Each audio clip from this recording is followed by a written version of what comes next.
Good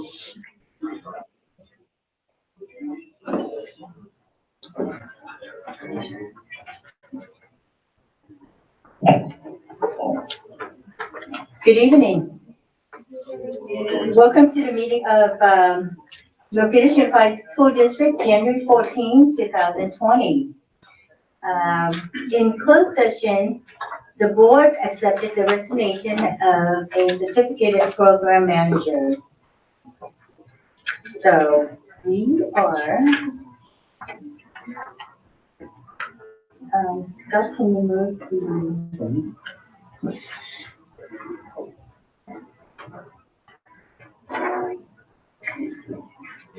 We are on item 11, and do I have a motion to review and approve the open session agenda? Motion to approve the open session agenda. A second? I second. All in favor? Aye. Any opposed? All right, moving on, we have flag salute. Scott, you have... I think we have some members of the football team who are going to give us some flag salute.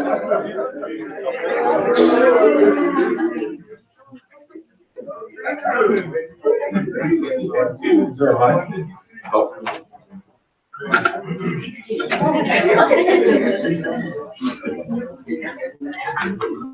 Andrew? No, wait.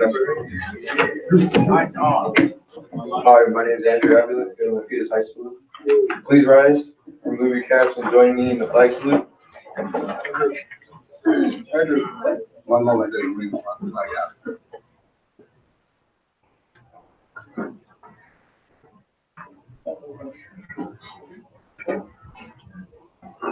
Ready? Begin. I pledge allegiance to the flag of the United States of America and to the republic for which it stands, one nation, under God, indivisible, with liberty and justice for all. Thank you. Thank you, Andrew. You can do that.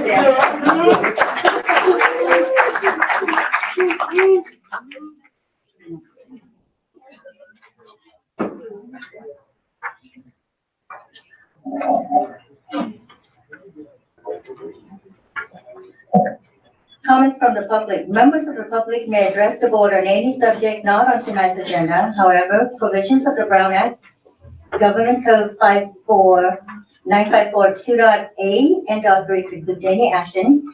As an unagendized item, no response is required from the board or district staff, and no action can be taken. However, the board may instruct the superintendent to agendize the item for a future meeting. If you would like to speak or to address to the board on any item on the agenda, or one that does not appear on the agenda, please complete the green request form like this. It is located in the back of the room. Fill it out, complete that, give it to the communication specialist at the beginning of the meeting. On the form, please list your name, organization, telephone number, email, home address, and the agenda item you would like to speak to. For items not on the agenda, you will be able to speak under the comments of the public portion of the agenda, and on items on the agenda, you'll be speaking at the time of that item. When your name is called, please come to the podium, state your name and address for the record, and limit your remarks to 2 minutes for individuals or 5 minutes for a group. The district asks for the contact information from all those wishing to speak so staff can follow up on issues brought to our attention. Thank you for your participation in the civic engagement. I have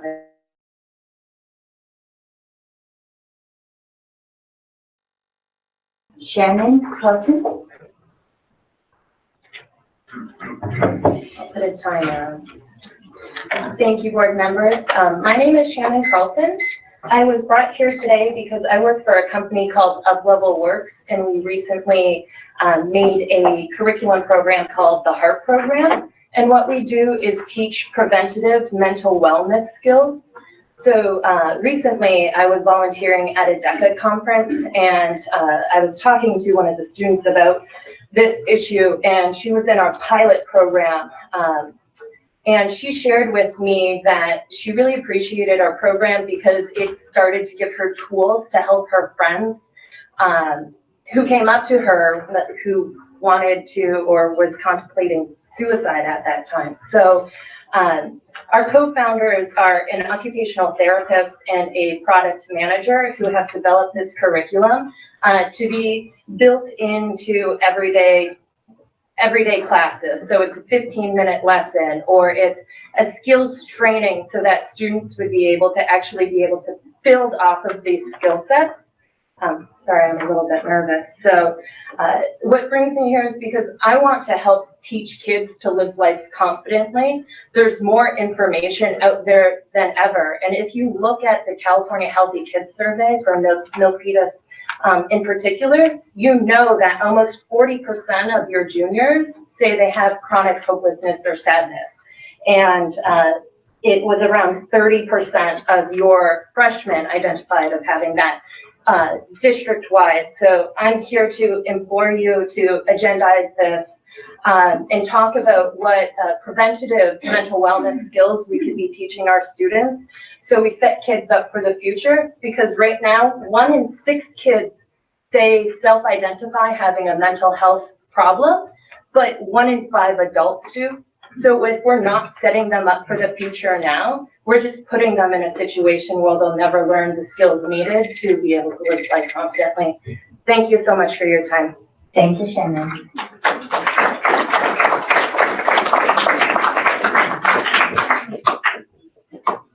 I'm sorry if I say this wrong. Nicholas as Katasha.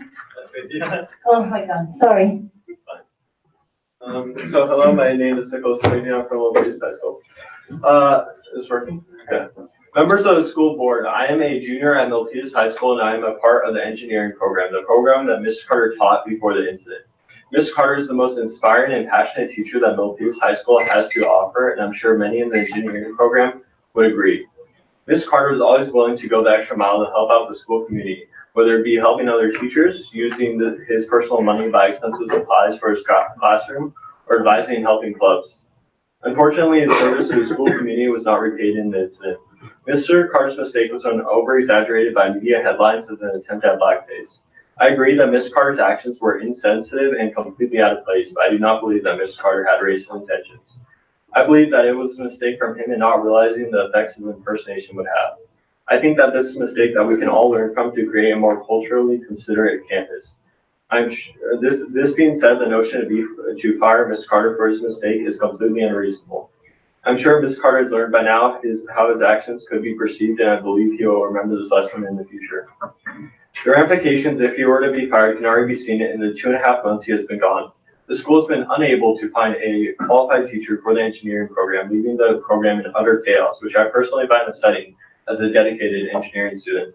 The engineering program feels abandoned, as we also have not learned anything in the time he has been gone. Every day, the class is in complete disruption, with students not being taught in possibly the most well-equipped classroom in the district. I thank you for your time, and please reconsider Ms. Carter's dismissal. Thank you. Rita Lou.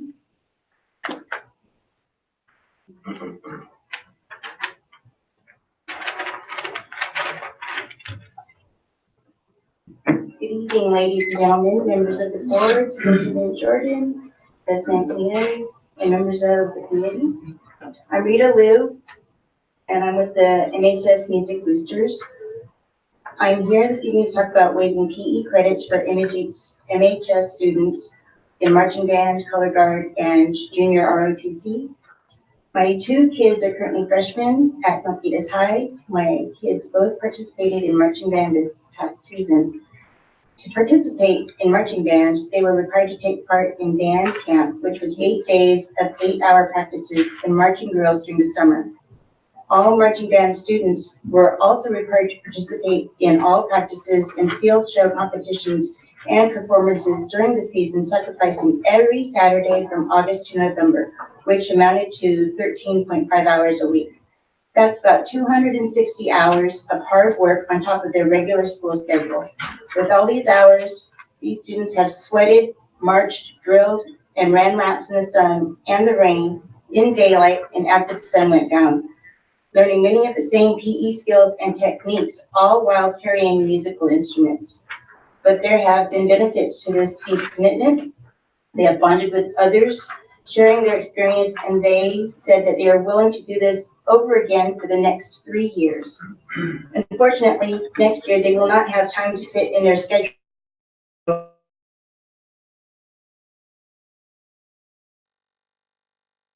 Math, English, science, social studies, and a foreign language. That leaves only one slot available for PE, an elective, or band.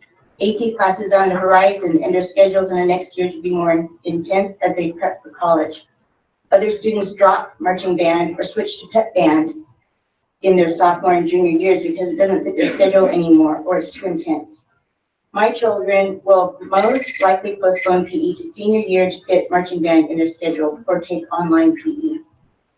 I'd like the board to explore changes to the district policy and give the option of waiving physical education requirements for 10th through 12th grade students who participate in marching band, color guard, and or junior ROTC. Foothill High School in Pleasanton, Homestead High School in Cupertino, and James Logan High School in Union City all have policies for waiving a semester of PE. 2 years in marching band waives a year of PE. Band teachers and color guard instructors evaluate each student before the end of the waiver. The case is and not an automatic sign-off. These high schools have large numbers in their marching bands and have very strong scores at competitions. Our school only has 140 students in marching band, yet we have 3,200 in our student body, one of the largest in the Bay Area. If the board changes the policy, it will encourage more students to take up instruments and join the band. The California Education Code allows schools to give PE credit to marching band and color guard participants. I understand we have very strong PE programs and high PE teachers who work very hard, but it's not my intention to take away from them. Physical education is valued as a foundational component for the health and well-being of students and has shown to have a positive association with academic performance. I am suggesting that 9th graders do not have the option to waive, but 9th grade marching band can be used to apply towards the waiver. Let 10th through 12th graders have the opportunity to waive 1 semester of PE for 1 year of marching band or 2 semesters for 2 years of marching band. We're not talking about a lot of students at MHS. This waiver would affect about 140 marching band students and color guard, and I don't know how many junior ROTC students. And thank you for your time and supporting us. Thank you.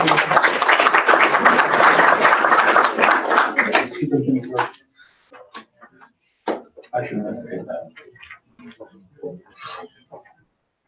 Robert Young? Thank you, members of the board. My name is Robert Jung. I represent the Milpitas Community Educational Endowment. On behalf of MCE, we'd like to invite you to the following events that we're holding. This Thursday on the 16th at Milpitas High School, we are actually going to have a parent seminar on emotional health for teens starting at 7 o'clock. The following Thursday on the 23rd, a community conversation on teen vaping, which actually Kush is going to help me out on that. And then on the 30th, we like to invite the community out to our first Color Me community event, and we'll have flyers available starting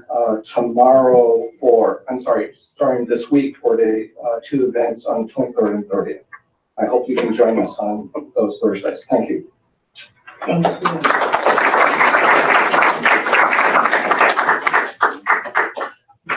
Everett Loya?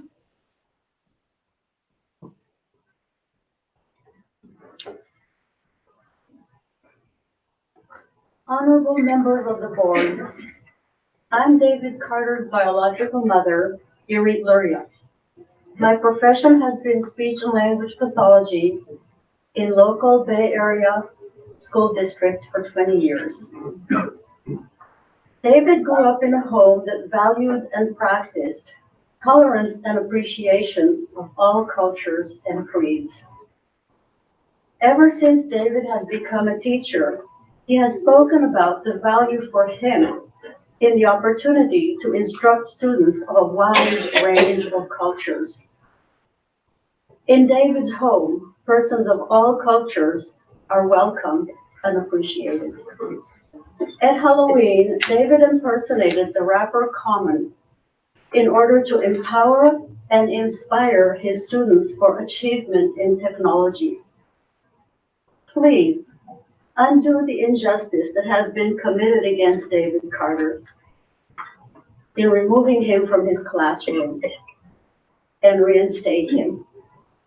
Thank you so much for the opportunity to speak. Thank you. Motion, Gloria?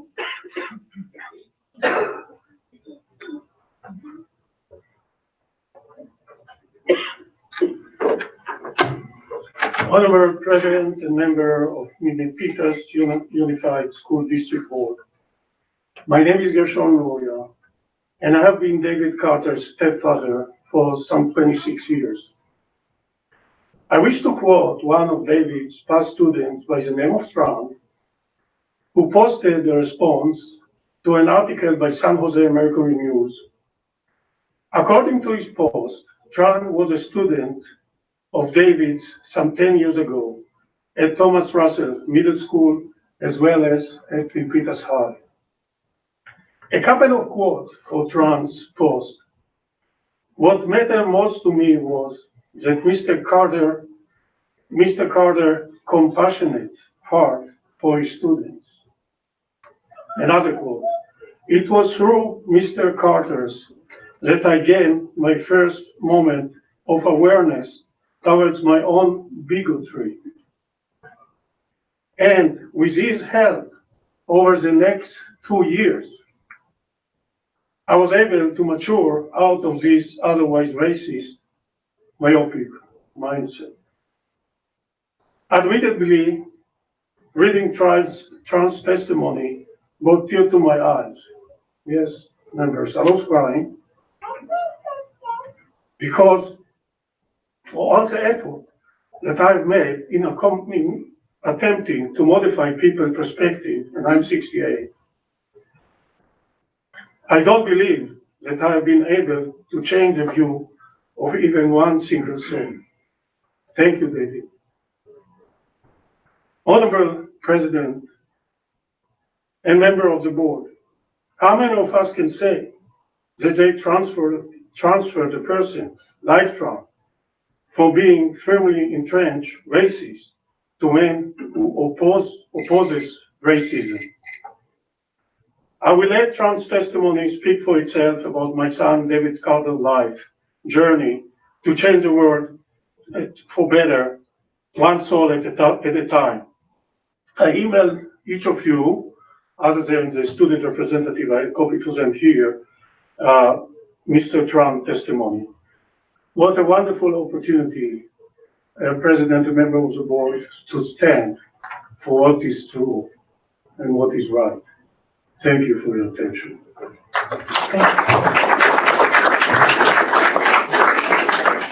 I have the two copies here for the student, David Carter? because I didn't have your name before. Thank you.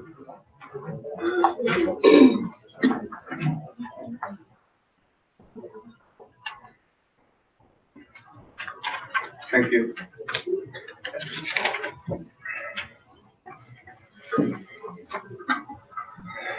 Hi, I'm David Carter. Since 2003, I've taught Milpitas students to be tolerant, inclusive, and respectful of cultural diversity. This year in class, we're exploring emerging technologies to solve the problems of the future. We've focused on news stories of gigantic offshore wind turbines, all while I, fixated on developing curriculum, remained ignorant to the media's expose of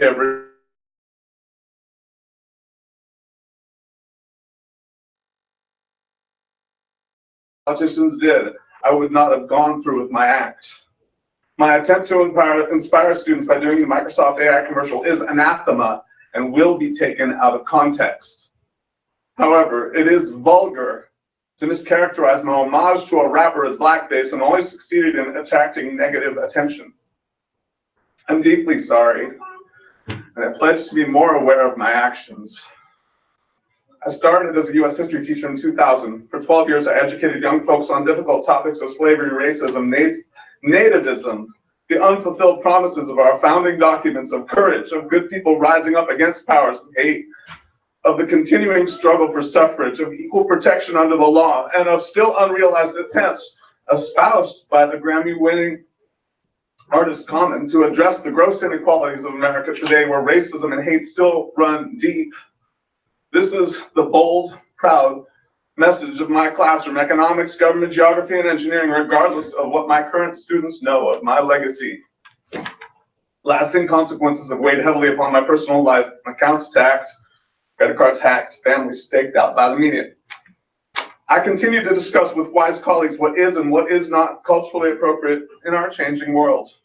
We understand that this is a complex problem and that my positive presence in a wider conversation can provide balance for everyone to feel respected, represented, and safe. I thank my local NAACP chapter, the City of Milpitas, and Milpitas School Board for recognizing my misguided performance as an opportunity to facilitate the reconciliation of diverse intentions, frustrations, and expectations amongst good people, and to create a fair resolution for all who've been affected by what I've done. Please allow me to resume working at Milpitas Unified School District in the capacity that your wisdom judges as most fit. Thank you. Thank you.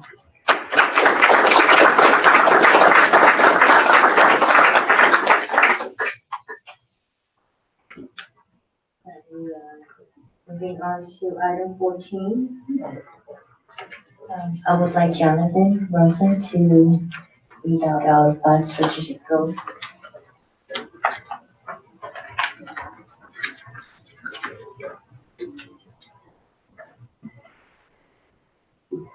Good evening, community of Milpitas, board members, exec staff. Our strategic goals for Milpitas Unified School District were created a couple years ago, and we read them with pride and as a reminder of what we stand for. So we build a culture of we that engages parents, staff, and community partners in supporting student success. We improve communication systems for better outreach to parents, students, and staff. We also develop educational pathways that allow students to apply their passion and learning for future careers. Focus on services and support systems to ensure that all students are engaged in their learning and are making social, emotional, and academic gains. And finally, we identify creative, student-focused strategies to accommodate enrollment growth and ensure healthy learning environments. Thank you, Madam President. Thank you. Superintendent's report. I know you like this part. Superintendent Jordan would like to make the recommendation and make Milpitas City Council member Karina Dominguez's opportunity to present prior to the other. Thank you.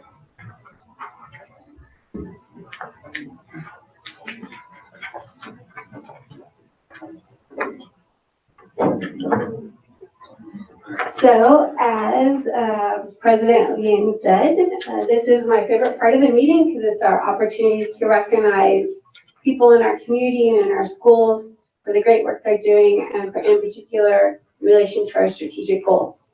And you saw strategic goal number 1 about building a culture of we, and Council Member Christina Dominguez. Have you come up? Karina. Sorry, Karina. Thank you for correcting me. So Karina has a check to present to the school district for its Jack Emery Drive, which will benefit our Milpitas food pantry. So if I could have Ms. Karen come up. And our school board members.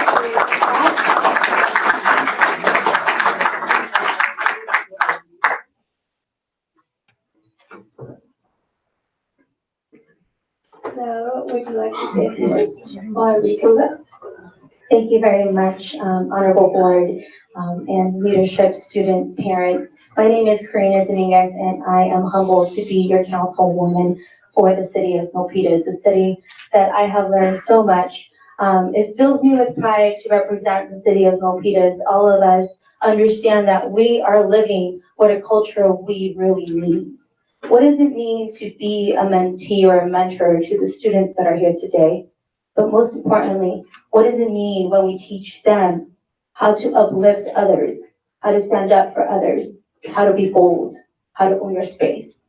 So today, on behalf of our team that includes the kindergartner who wrote the check, which I thought was so cute, we would like to present this humble check of $1,000 to the school district, which we all know goes into proceeds to our pantry. Here's the real check, so I'm not too sure who that one goes to. All right, there we go, it goes that way. But I definitely want to make sure that we understand why we're doing this. And one day I'll be able to give a check with more zeros. But right now, this check came from the community. It came from donations of people who really believe in the culture of we and in what we're doing today. I thank you for the opportunity to serve with you. I look forward in promoting and building a culture of we for our students. And I thank our parents, former council member Marsha Greeley, and those in attendance for building a city that we now have the opportunity to continue building. Thank you very much.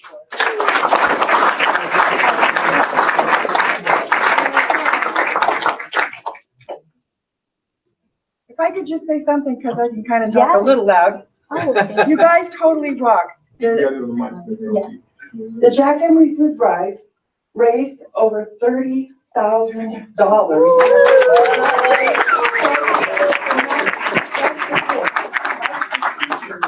That's the whole community getting together. So when I say that the Milpitas Food Pantry is really a community organization, it goes from the bottom on up. Thank you guys so very much.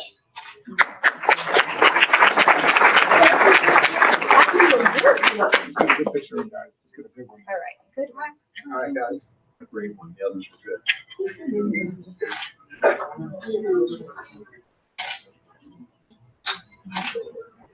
Thank you. Thank you. Hi,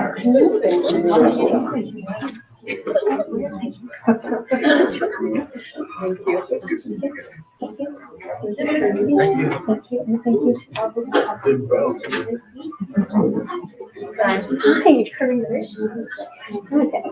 Thank you. You guys have a good evening.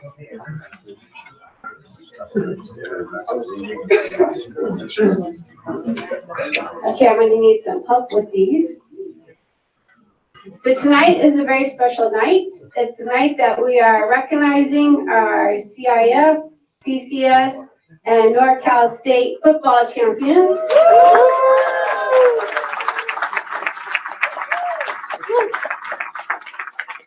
have our team of coaches, cheerleaders, and football players here tonight.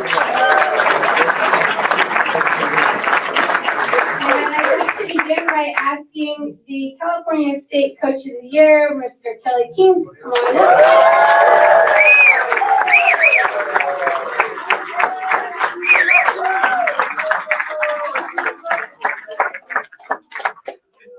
And Coach, would you like to say a few words? I'd just like to say I'm so proud of these guys. At one point, you hear about these movies and how things are, really bad. They come back, but it never really happens in real life. This was the only time that a team was 1-6, 0-3 in last place in the league, and the only people that were believing us were the guys standing right there. And we fought all the way back and brought home our second state title, Milpitas, and just really proud of them for the effort. They could have given up at any point, and they didn't. It's a true testament to who these young men are.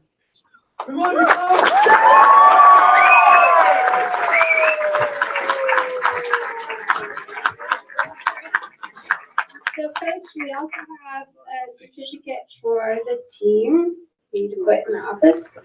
And then we're gonna call up the coaches, Mike Matthews.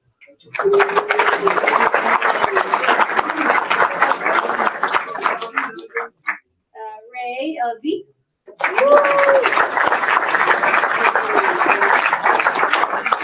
Vic Perrette.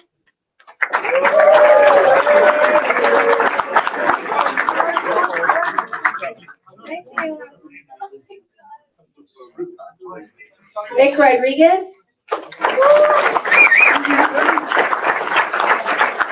Dr. Kono Iona.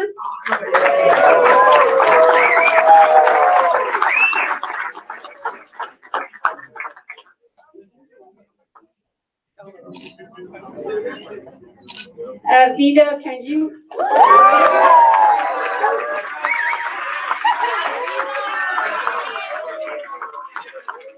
Roberta Clemente.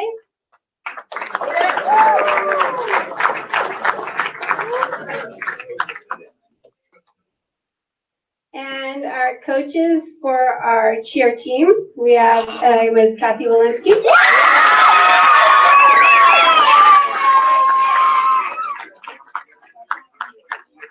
Ms. Stacy Ryan.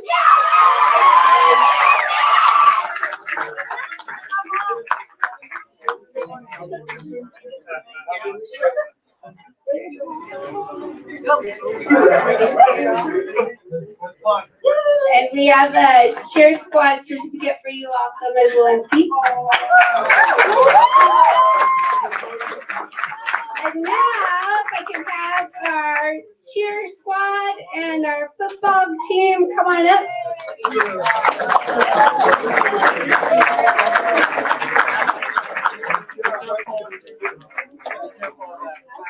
Yeah, just be careful.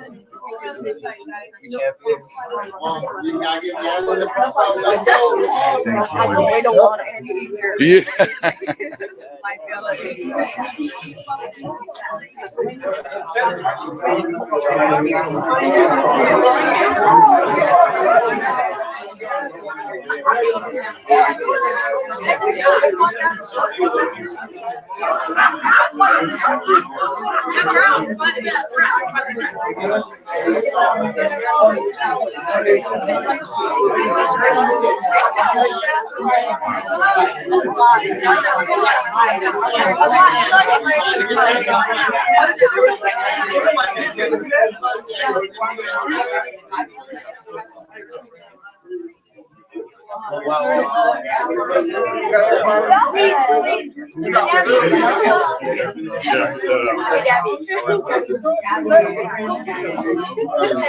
What about our team mom? Where's our team mom?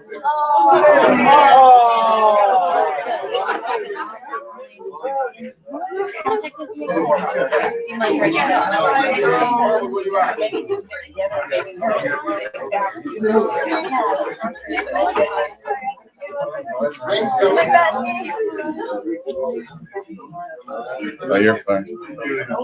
All right. Cheryl, look.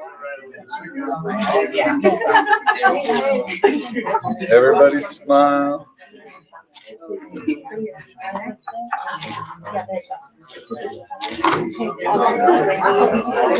Perfect. Thank you guys.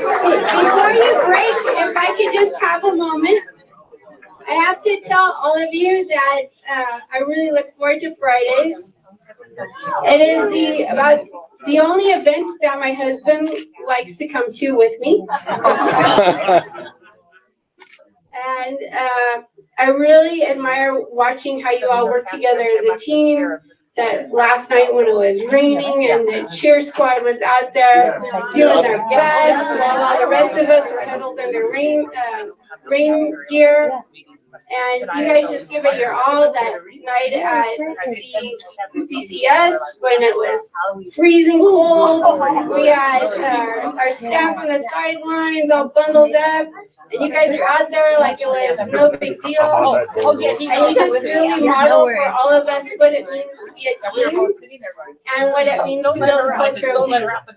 And I hope that you take that sense of camaraderie with you wherever you go, and remember how special you are and how you have the power to bring community together. Because even in all those cold nights and rains, when you looked up at the stands, you saw music, kids, you saw parents, you saw kids who were just there because they wanted to see you and have something to do. So you make a big difference in our city, and I thank all of you for being here. And thank you, Principal Rojas. For all your support. And our cheerleaders, I hear you want to do a cheer for us.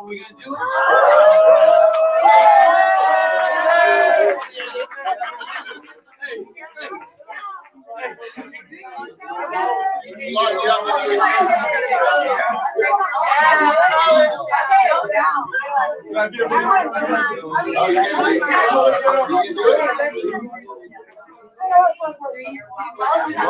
shout, ready? What about our color shout? Blue, blue, gold, gold, and a white, white, white, white, white. What about our color shout? Blue, blue, gold, gold, and a white, white, white, white, white.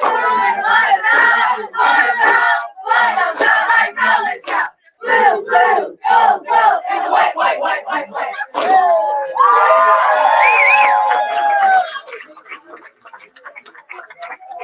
Okay, we're gonna take a short break because we have some celebration cupcakes over here for everybody.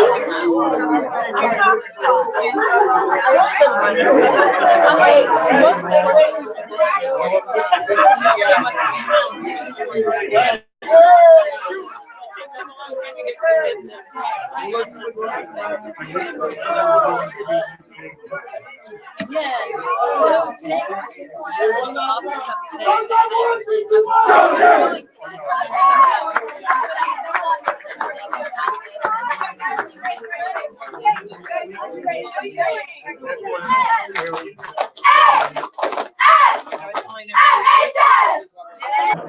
Let's resume to our regular meeting. We are now on item 16, Superintendent's Executive Cabinet Report. Oh, actually, I have item B. Oh. This is where I give an update either legislatively or community. And I just want the board to be aware that CSBA has proposed that school boards in California do a resolution in support of Proposition 13, Assembly Bill 48, which is the Public Preschool K-12 and College Health and Safety Bond Act of 2020, which will be on the March ballot. So I just wanted to put that in your ear and let you know that I'll bring that for our next board meeting for you to consider. Thank you. And can I ask a question about that? Unfortunately, no, because it's not tabled in the discussion item, just for an announcement. All right. No. Also, I would like to introduce to everybody our new board representative from Calvary Hills High School. Daniel Hody has graduated, so he is on his way to his next path. And I'd like to introduce Timothy Gregg down there next to Kush.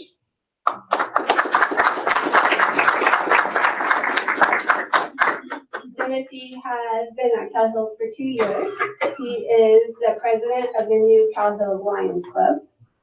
He also has participated in Relay for Life and also has done service at JW House. And he was working with Daniel Hody on a vaping initiative that is student run along with Kush. And on Monday, he was one of the 7 contestants at the Rotary Speech Contest who did very well. So welcome, Timothy, to the school board.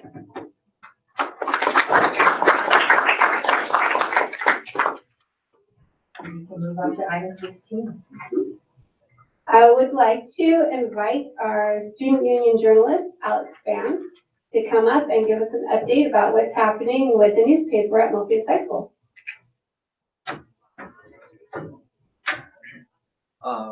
Is this thing working? Yes. Okay, sweet. Yes. Greetings, members of the board. My name is it working? No, I think you need to turn on, make sure the green light is on. Whoever said yes. Sorry. Just scammed me on joking. Sweet. Hello. Okay, sweet. Hi there. My name is Alexander Fan. I'm a senior at Milpitas High School, and I am the news editor for our school newspaper, The Union. I have been asked to give an update, and an update I shall give. There's been a lot of questions recently about how we gather our information for our news stories specifically.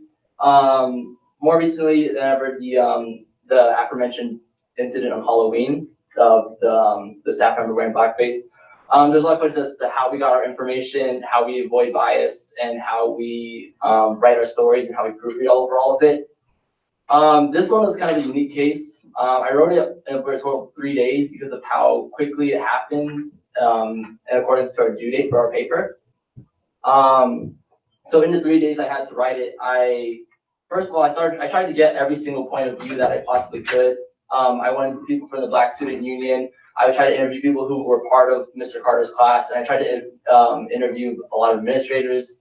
Thank you to you also, Superintendent Jordan, for taking a last-minute interview on like Friday. I would write the initial story, and then we would print it out and we would hand it out to all the other students of the journalism classroom. And then after all that would go off to after all that would be proofread, we would hand it over to our advisor, Jeffrey Colburn. And he was just a fantastic teacher. He would read over everything and he would go over every little thing to make sure that we, A, don't get sued, that we, B, have all the facts correct, and C, that we're not making any blatant grammar mistakes. So we seem more credible as a news source. To avoid bias, we make sure that our own personal opinion is not there whatsoever. We have our own page for that. The main part of the story is just direct quotes from people that we interview. We would send it out. We would have a little piece of information saying who they are, what their relation to the topic is, and what their opinion is, as stated by the direct quote. And we just put the direct quote, and then we just keep on going like that and like that, like that, over and over for the entire story to ensure that there is none of our personal opinion in there whatsoever. Yeah, that's really all I got. Thank you, members of the board. Thank you. You know why you're here? I was. To the mic, please. Oh, I was simply asked to give an update by our advisor about how we get information, and that's all I was given. So that means you don't know why you're here? To put it bluntly, yes, I do not know why I'm here. So why would you think you're here? Since you're here now and you watched the board meeting happen, now why do you think you're here?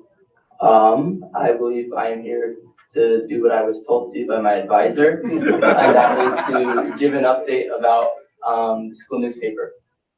Okay, so let's help you out a little bit. Thank you very much. You are the student, you represent the student union. Are there any other newspapers on the campus? No, we are the only one. So you're the only voice of journalism on the campus? Correct. You matter. Yes. You matter not only to the high school, but you matter to the community around you because you print the paper and that paper can be distributed. Yes. So I appreciate you being able to share the fact that how you go about the process of your journalism as far as working with the high school students as well as the community. So each time that you guys take on the opportunity to share a story or write it, we're grateful as a board because you give us insight to what's going on the campus that we may not be able to receive in any other way. So we appreciate the work that you do, and that is one of the reasons why you now have a voice coming to board meetings so we can better understand your work, what's going on the campus, and we can continue the spirit of positive journalism in the city of Milpitas. Thank you. I would actually also like to thank you guys, all members of the board, for being much more, I guess, transparent and much more. What's the right word here? Yeah. I was accessible and to us, the students of the journalism classroom. We noticed ever since that incident, reaching out to you guys has been much more easier than years in the past. We have direct emails to you. We can directly email you guys much more easier now. Because before, when we needed like an administrator's point of view, the closest thing we had was our principal. And sometimes we can get an email out of you guys. I was out of you guys like last year, but it would kind of be like a 50-50 shot. So I like to thank you guys for being much more transparent with us. You're welcome. And as a reminder, what was mentioned earlier, we have our strategic goals. And one of the strategic goals is improving communication systems. And so it came to our attention the fact that we could do that because the high school is its own campus, and not to put any bias or anything onto your campus. For the most part, the board stayed neutral. We realize now that there's a mutually beneficial relationship in being able to work with the union newspaper.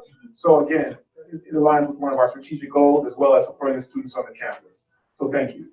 Thank you. And I'd also like to add that I appreciate that the union has worked with us so that we can have a direct communication with students with our large page, I forget, what did you call it? Direct line. Called Direct Line. And we will have a QR code there for students to scan, because every issue we want to hear from the students, so it'll be an opportunity for them to give us survey information. All right. Thank you. Thank you very much. Thank you. Thank you. Can I share something? Yeah. Again, I want to, again, thank you for being here. I worked on my high school newspaper as well some time ago, and it certainly was quite an eye-opening experience. I know one of the things that happened when I was editor, some things happened on the school that the administration didn't want us to cover. We tried to cover it anyways, and pretty soon the administration threatened to cut our funding and not let us print a color issue. And for me, that really opened my eyes. And I want to say that, now that I'm here on this school board, that is the opposite of my belief. And again, you have to always keep standing up for truth and transparency, and be willing to speak truth to power, and not become used by others. I would also recommend a certain book that was really formative for me in some of my media studies. It's called Breaking the News. And it's a really good analysis of how media works and where it goes right and where it could potentially go wrong. So the book is called Breaking the News. All right, thank you. Thank you very much. Thank you. Mr. Starr, you mentioned while you were on the school board that the high school, I believe your words were that now that you're on the school board, the union would have a voice. Is that what you just said? Well, what I meant was I was contrasting an experience I had when I was on a high school newspaper and kind of being silenced by the administration. And for me, that was an experience. Right. And now that I'm kind of on the other side of that, I want to make sure that experience doesn't happen to any high school newspapers. So, because if I recall, I reached out to the journalism teacher to confirm that they were involved and that they were covering this story. If I recall, that the journalism staff reached out to the superintendent to be involved, and we accommodated. So I want to make sure that when we make statements from this dais relative to our roles and the things that we do in this district, they're honest, they're fair, and they're accurate. I believe everything I said was honest, fair, and accurate. Okay, thank you. So I'm not making a commentary on our relationship if that's what you. None. All right. All right. Superintendent? I would like to invite Principal Lori Armino of Senate Elementary School and her staff. She's here to do our principal's report. I'm excited to have Vanessa Espedia with me, the new assistant principal at Senate. We were just reminiscing about our times in Milpitas High School as the football team was up here. And we've been there. Was there all night, but we could have, yes. Oh, God. All right, so thanks for having us here. We will just give you a quick informal update about what's happening at Senate.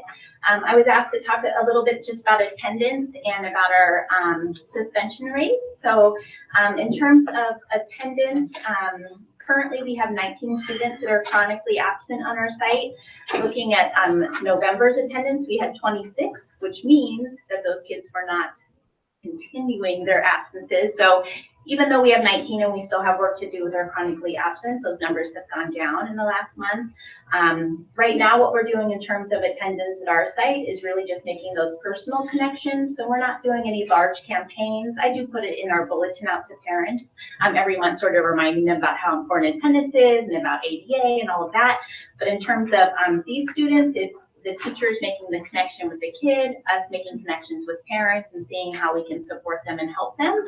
And for several of the students who were chronically absent in the beginning, that has made a difference. They're feeling more engaged with the teacher and wanting to be in the classroom. So we have work to do still, but I'm seeing improvement, which is good. In terms of suspensions, at this time last year, we had 8 suspensions. Unfortunately, at this time this year, we have 5 suspensions. 3 children, but 5 suspensions. So we are working really hard, and Vanessa will talk a little bit about PBIS, but we work really hard not to suspend students. We really only suspend students when we sort of, it has come to a point where we absolutely need to do that based on ed code. But we try everything first. Conferencing and how to do restorative practices with the kids, even the little ones, on what can they do to make it right. So we do really try to avoid suspensions.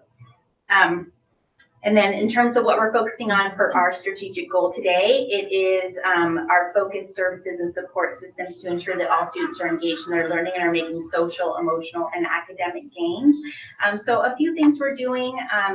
Our intermediate classes right now, grades 4 through 6, do a monthly elective, which we started at the end of last year, which gives kids an opportunity once a month to sort of select what they want to do, and the 4th through 6th grade teachers all share their talents. So we've had ballroom dancing, we've had country line dancing, we've had cooking, we've had Sudoku, we've had cartooning, creative writing, board games. We've had a jam session where they bring their instruments and they get to pick once a month which class to go to and go see another teacher and make a connection with that.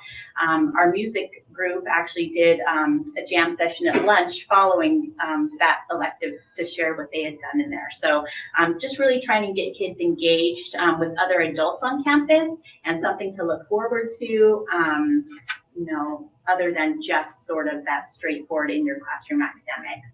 And then the other thing our intermediate classes are working on is this year we're focusing on writing for our grades 4 through 6.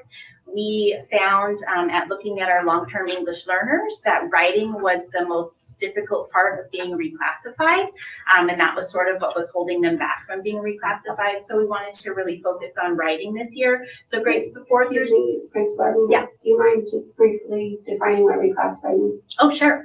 So our English learners come to us as English learners, and they're we work on speaking, listening, reading, writing, and once they become proficient in English, they become reclassified as English proficient.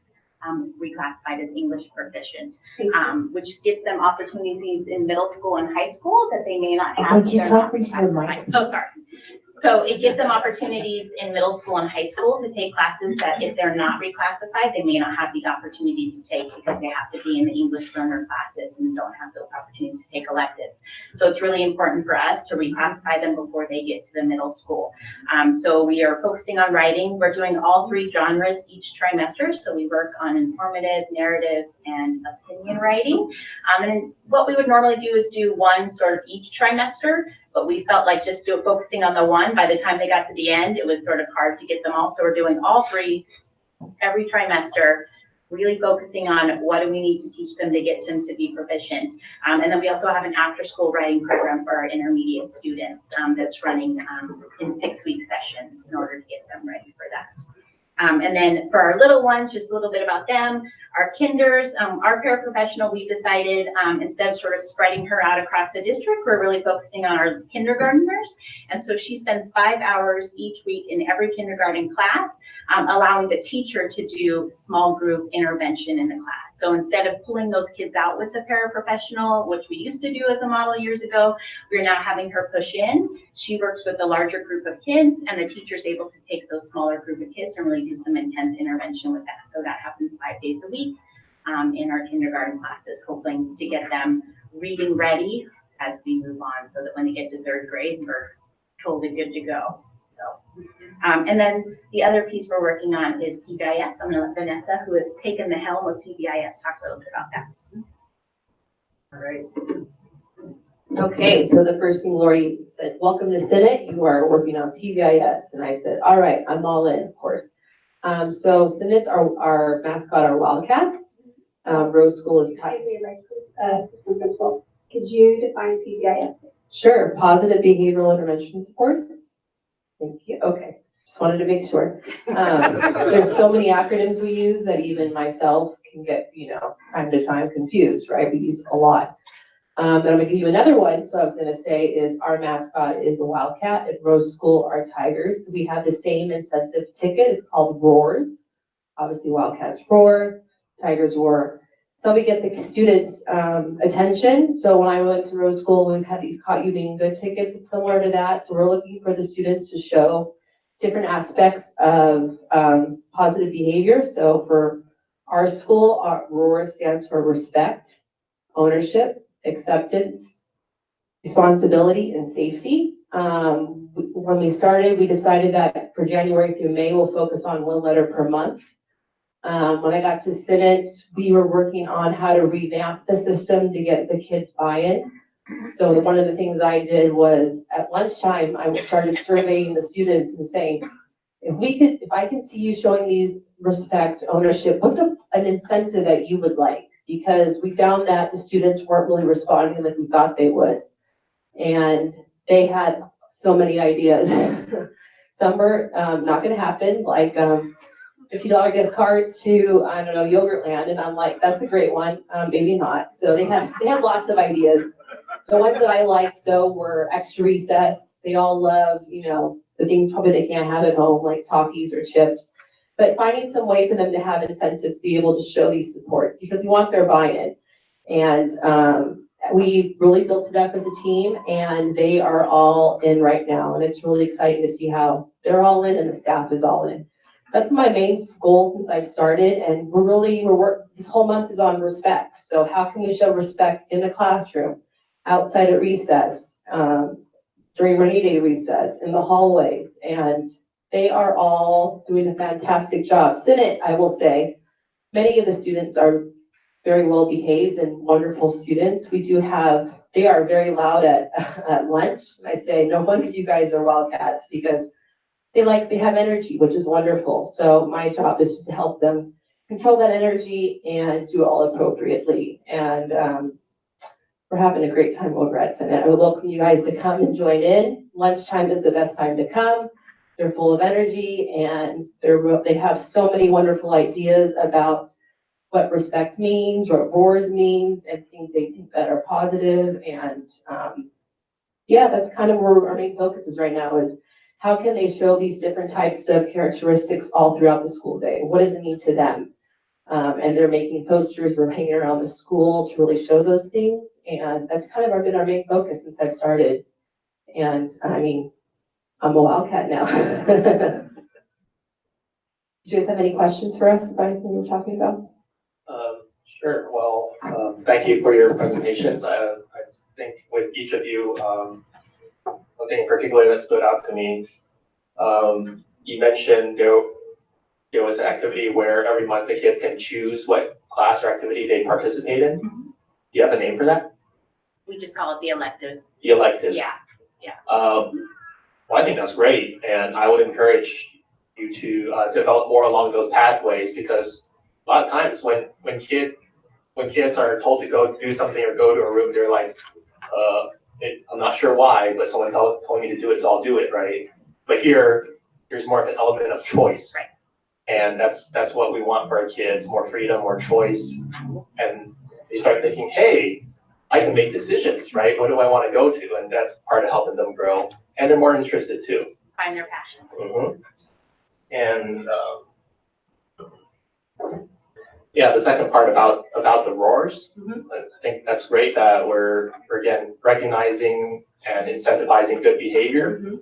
And what that brings to mind is a model in child psychology where children advance through different stages of moral development. So I see this as like a good early step where you start identifying good behaviors versus bad behaviors. And hopefully we want to create a pathway long-term where they advance through the higher stages of moral reasoning, where people are going to do a certain thing because of certain values and principles, even when the incentives aren't there. Yes, So I think that's the vision for the future as we develop good citizens. Thank you. Thank you. Thank you, Rose. Thank you. And next we have our executive cabinet reports. We'll start with Assistant Superintendent Zhang. Thank you, Cheryl. I have 4 items to report tonight. First, Right now, our parcel tax oversight committee has a vacancy because of the passing, because Danny and Weisberger passing, that creates a vacancy for our senior representatives. So if any of the community members are interested to serve in our parcel tax committee, we're going to have the application form ready for you to apply.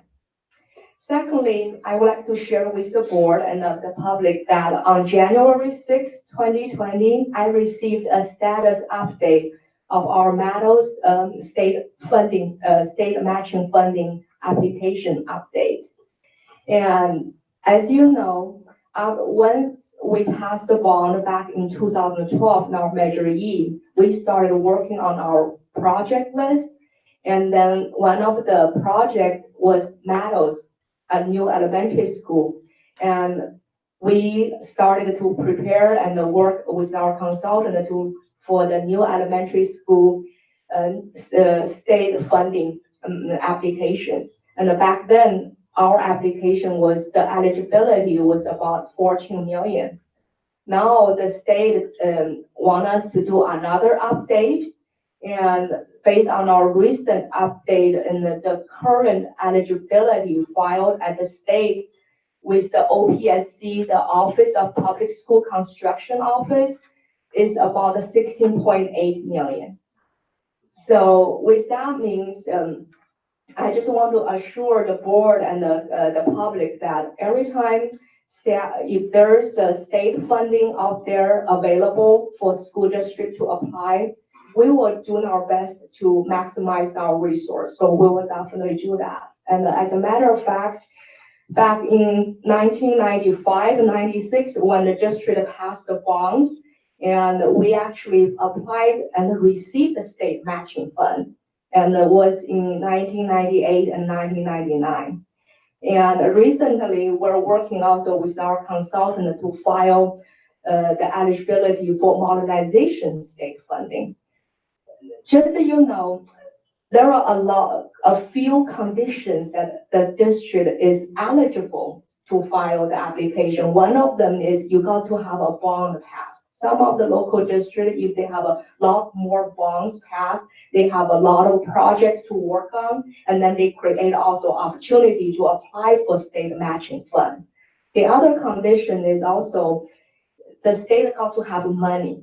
And at the beginning of the board meeting, Cheryl mentioned that the Proposition 13 that we would like to support, because that ask the voters to vote for a state bond. So if the voter pass that initiative, that means the state will have money to fund for the capital project that the district is applying for. So we're actually doing every effort we could to apply for the state matching fund. So that's my second report. And the third item is I like to share that this past Friday, we had a very successful ribbon cutting for receiving 6 electrical school bus. Yeah, and all these 6 bus were funded by the grant that the staff applied. And we are very proud that Milpitas Unified is the first school district in Santa Clara County operating electric school bus. It's a 0 emission. It's really a hard work of the MOT staff, and they put a lot of effort to apply for the grant, and I think we're very fortunate that we received the grant also. Lastly, and January 10th, Governor Newsom released the state 2021 budget. So this coming Thursday, the business services team will be in Sacramento, so we'll receive more detailed information in regards of the budget, how it's going to impact our funding, and we'll provide a budget update and probably in March board meeting. So that concludes my report. Thank you, Wendy, and I particularly appreciate you explaining the eligibility for matching bond money from the state for facilities. And I also greatly appreciate your staff putting the time in to get the $2 million in grants for our electric buses. I appreciate that.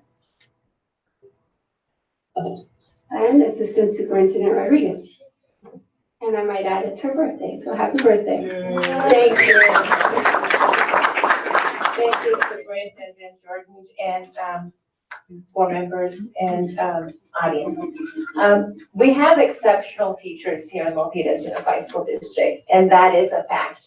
One thing that I'm very, very proud to announce to the board and the public is that one of those teachers is at Russell Middle School. She is a science teacher who was invited to participate at a institute in Boston. And this is the second time that she's invited. And so she is part of an elite team of teachers who are bringing science to life. And so we are going to sponsor her for her to continue on this journey. But she's committed to come and present all of her knowledge at a future C2C convening in spring. So I'm very, very proud of her work that she's doing at Russell. The other thing, we have a couple of teachers, the name is Han Quinn, yes, thank you.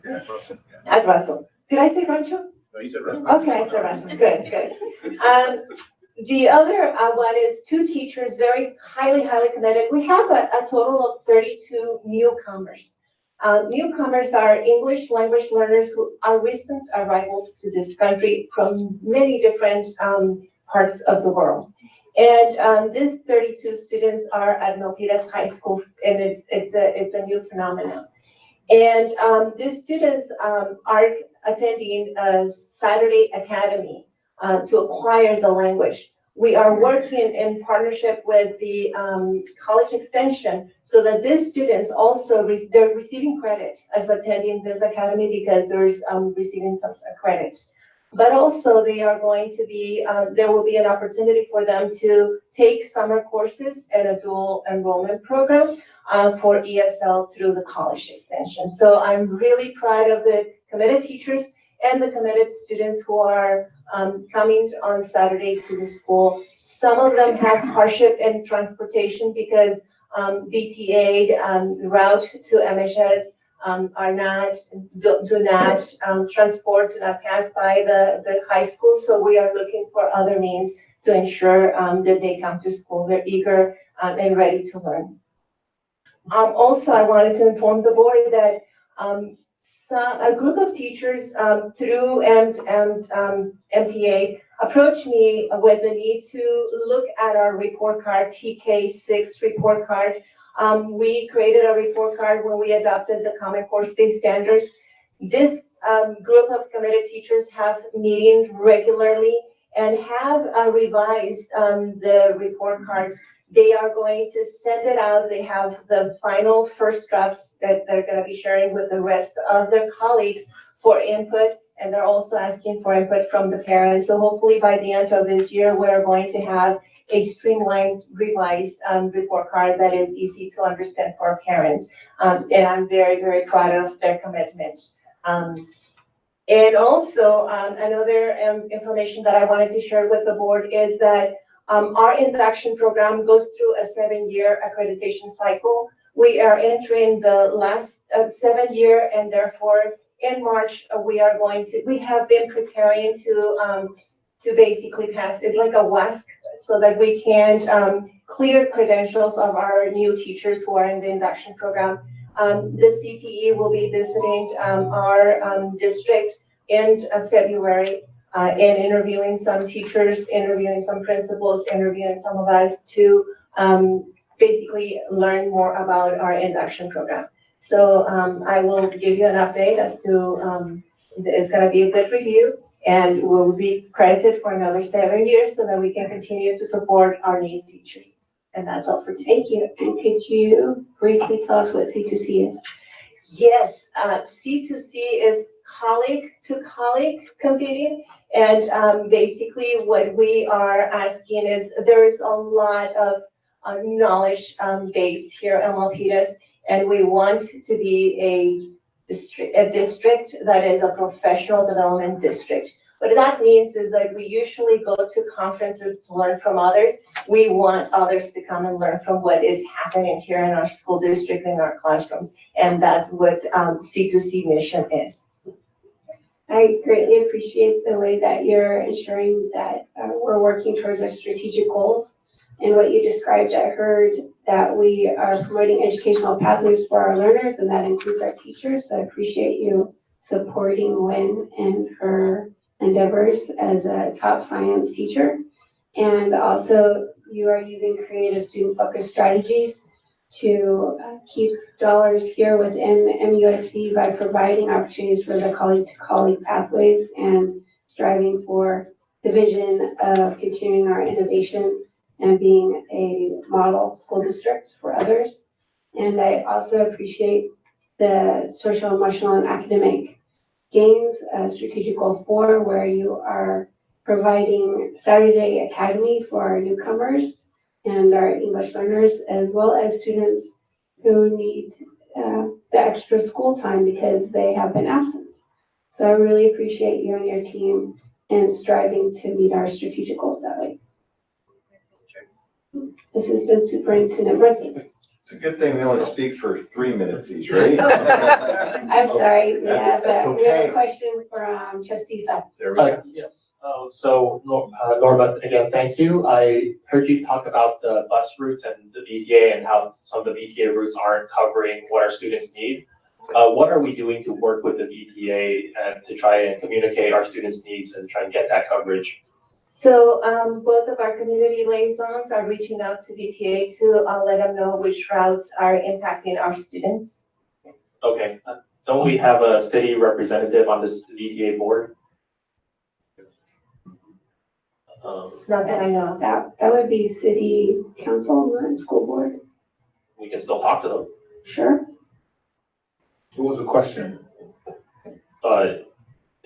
Who's our representative on, or who's the city's representative on the VTA board? And the reason for the question, where are you going with it? What is the actual question you're looking to ask? So maybe we can talk with that representative and, get our needs communicated. So you'd like to direct the superintendent to reach out to the city based on the need that Norma mentioned, so that we know through the representative, so that we can see if we can get some assistance? I think that would be a great idea. Okay. Thanks for the clarification. You're welcome.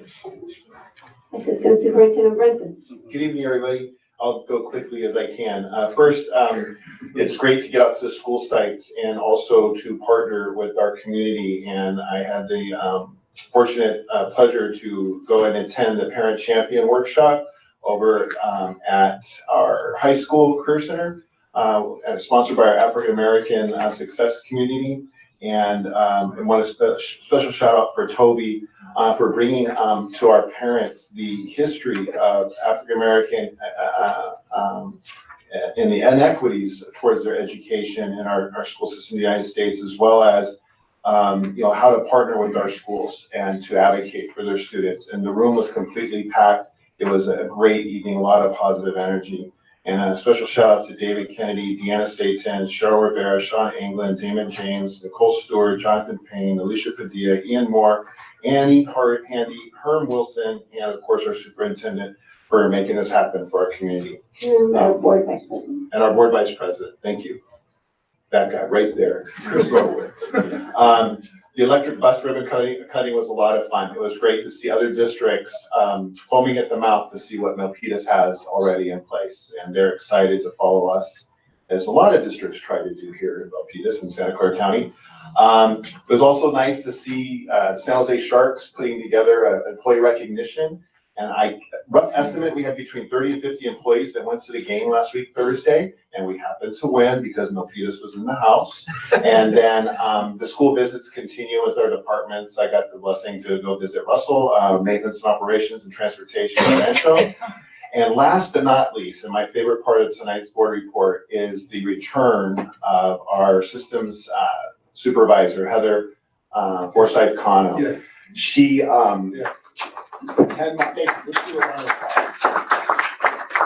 She is on the road to recovery from cancer, and she has battled it for 10 months, and she came back to work. We had a wonderful reception for her here in the boardroom.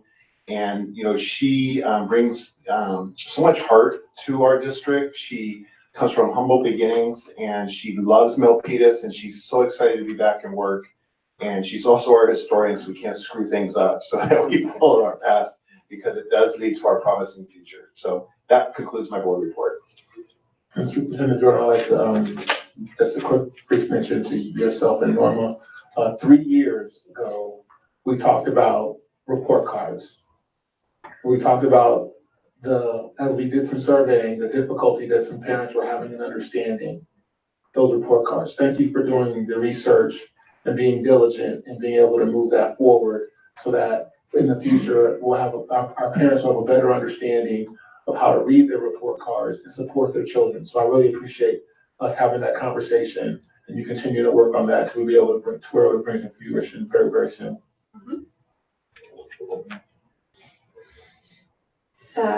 I would like to thank you, Assistant Superintendent Brunson, for focusing on strategic goals 1 and 3, ensuring that we have educational pathways for our employees, and building a culture of we, and really being present in our schools, our classrooms, our departments, and being present with our parents.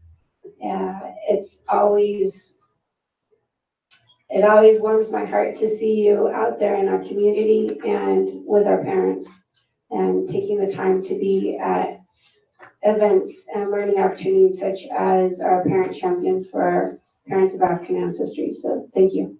You're welcome. I love this family of Milpitas. All right, thank you, Superintendent Jordan and the cabinet.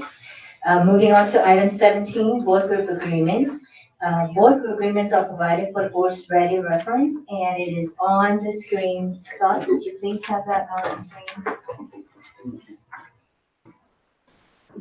If the community members would like to read through that, we can, but we are moving on to number 18, reports. There are no reports, so we will move on to action items. All right. Action item A, 19A. Superintendent. It is important that we recognize and honor Dr. Martin Luther King Jr. Day. It's important obviously because of what he's done for our country, and because unfortunately some of our youth and even some of our adults who may not have grown up here in the United States don't understand or know of the impact and look at Monday, January 20th as just a day off, and it's not. So staff brings this to the board as a resolution. And Scott, did you have somebody who's going to read it? If not, could I ask Kush and Timothy, could I ask each of you to take a part of the resolution and read it out loud for us? Maybe one of you read the first half and the other one read the second half.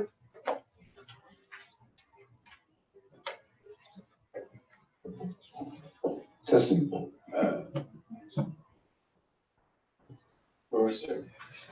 You just start at the very top, resolution. Resolution 2020-22, recognizing and honoring January 2020 as Martin Luther King Jr. Day.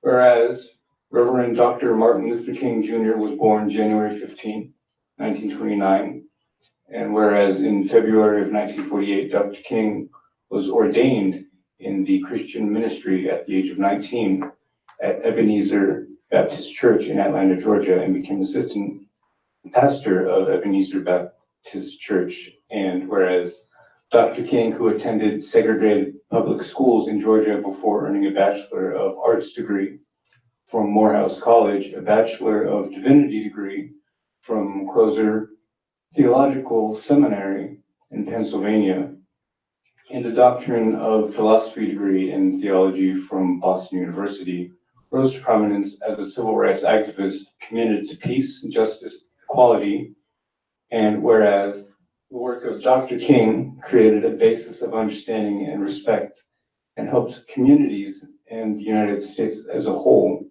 to act cooperatively and courageously to restore tolerance, justice, and equality between people, and whereas Dr. King dedicated his life to securing the fundamental principles of the United States of liberty and justice for all United States citizens. And whereas though his work and reliance on nonviolent protest, Dr. King was instrumental in the passage of the Civil Rights Act of 1964 and the Voting Rights Act of 1965. And whereas Dr. King led the Montgomery, Alabama bus boycott for 381 days to protest the arrest of Rosa Parks and the segregation of the bus system of Montgomery. And whereas between 1957 and 1968, Dr. King traveled more than 6 million miles, spoke more than 2,500 times, and wrote 5 books and numerous articles supporting efforts around the country to end injustice and bring about social change and desegregation.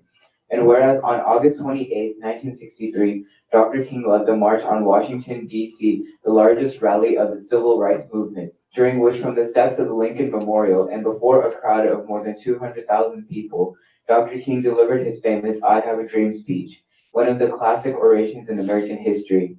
And whereas Dr. King was a champion of nonviolence, fervently advocated nonviolent resistance as a strategy to end segregation and racial discrimination in America, and in 1964, at age 35, became the youngest man to be awarded the Nobel Peace Prize in recognition for his efforts.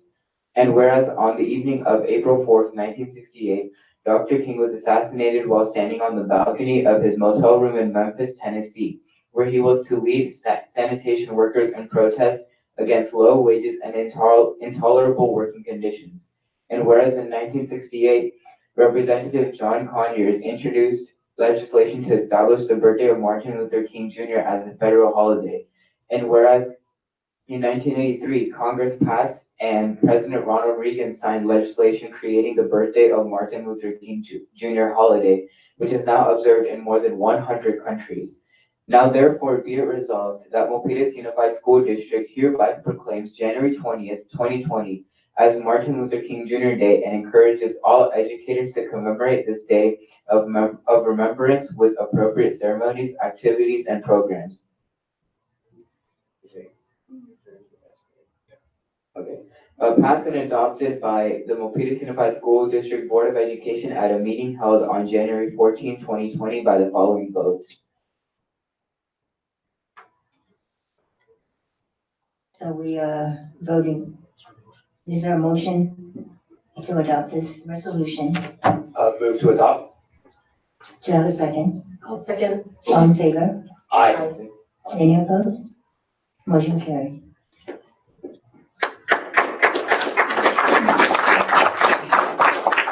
Superintendent Jordan, there was Mr. Lyons earlier.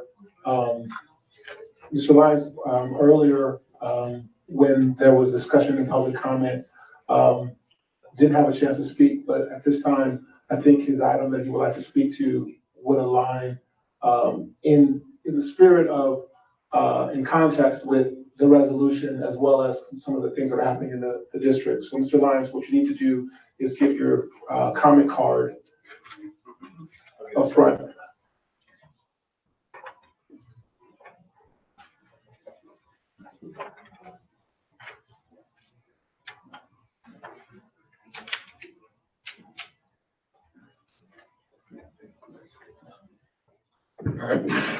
Yeah.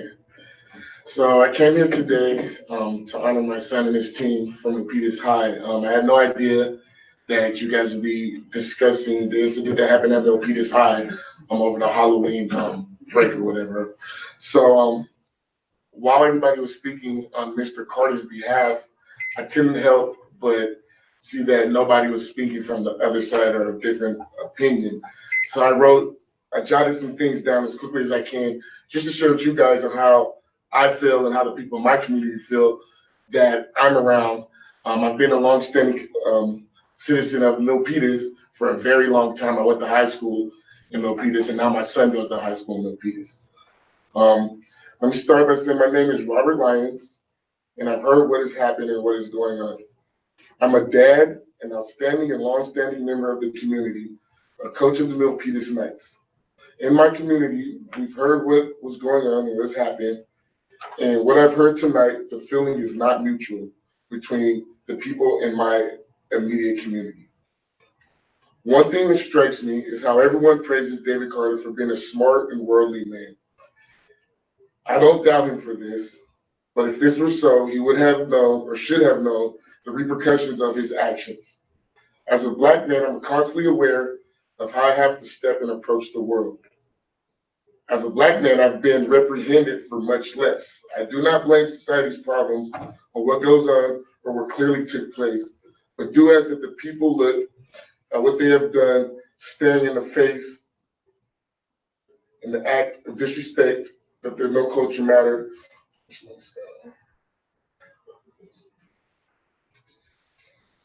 I do ask that people look at what they would have done, staring in the face of an act that disrespects their culture, no matter how big or small.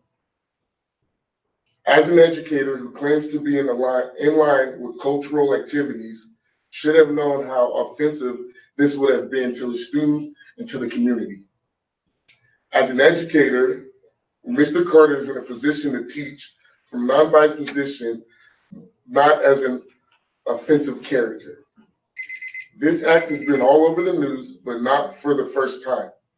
As a parent, I would trust that the board would hire teachers who would not only recognize what is offensive, but to protect all students from bigot, racist practices of which the blackface came out of. Thank you. Thank you.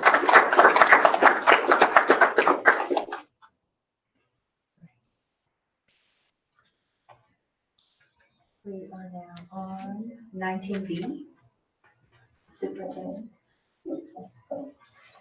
At its board meeting on November 26th, during the study session, the board looked at adding a censure board policy under bylaw 9005.1 governance standards. And the board held its first reading on November 26th of the bylaw. And at that time, Trustee Tsai proposed a change, and that was shared with the board on November 26th and is also attached since it is a matter of public record. And since then, Board Vice President Norwood also suggested some revisions to the censure policy, which are in the body of the summary for this agenda item. So at this time, it is recommended that the board take a look at these suggestions for revision, have discussion, make any applicable revisions, and do a second reading of the board bylaw, at which point they may approve and accept the board bylaw, or ask that it come back again at the next board meeting for additional revision, or decide not to approve it. So at this time, it is recommended that the board hold discussion on the suggested revisions. Thank you, Superintendent. I do have guidance from the yes. Okay, sorry. Now that we're on 19B, the censure policy, I do have Mr. Weinstein who would like to speak to the item.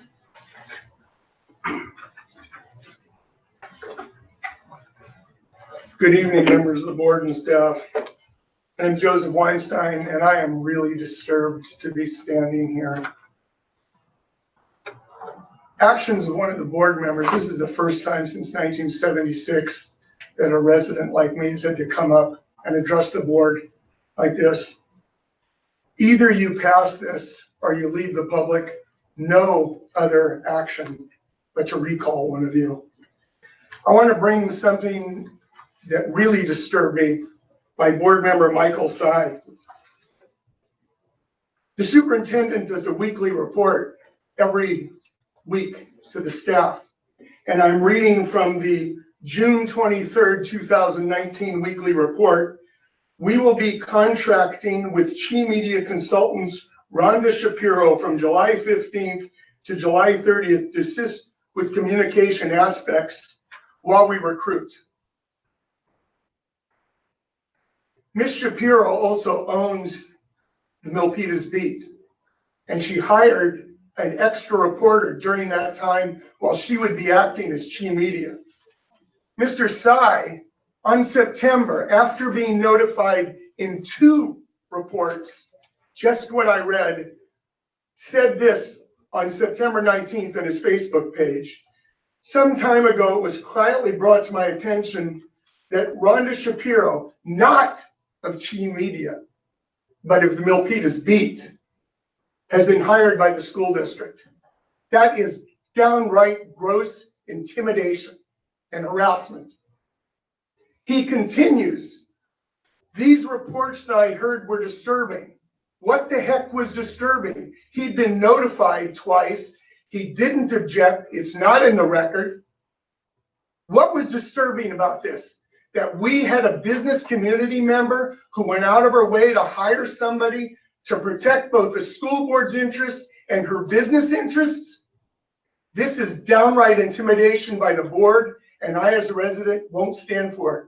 I recommend that you pass this, because if you don't, and something like this happens again, all we've got left to do is recall one of you. Thank you. Thank you, Mr. Weinstein. 1 second. I do have a response, given that I was called out by name. I heard a lot of things there. And I think what's really interesting is this topic of intimidation. And since you brought it up, Mr. Weinstein, there is intimidation going on in the community. And unfortunately, I keep hearing that it's coming from you. Members of the community have come up to me and told me that Mr. Weinstein has been making thinly veiled threats and spreading slander about them in the community, including thinly veiled threats against their family members. On the topic of the media, yes, it was in the weekend report. However, it was marked confidential at the time, thus I was not at liberty to talk about it, yet this is being used as an issue with which to attack me. I said at a previous meeting that this censure policy, again, unfortunately has the potential to be used as a political weapon. And I think Mr. Weinstein's comments just further prove that point, where it hasn't even been implemented, but it's already being used as an issue with which to attack people in the political minority or to bully them into agreeing with the majority. So if anything, I think that really just proves my point. Later on, certain people continue to spread this misleading idea that this contract in question was brought before the public. Later on, I believe there was an email from Superintendent Jordan where she said she looked through the past agenda items for that contract and found that it had in fact not been put on there and apologized for the oversight. And that's what it was. Yet, based on this, it's being a manufactured controversy used to attack someone who is asking some of the hard questions. So, yeah, if you want to talk about intimidation, I think there's plenty to talk about. Thank you. All right, I have Michelle Akrit.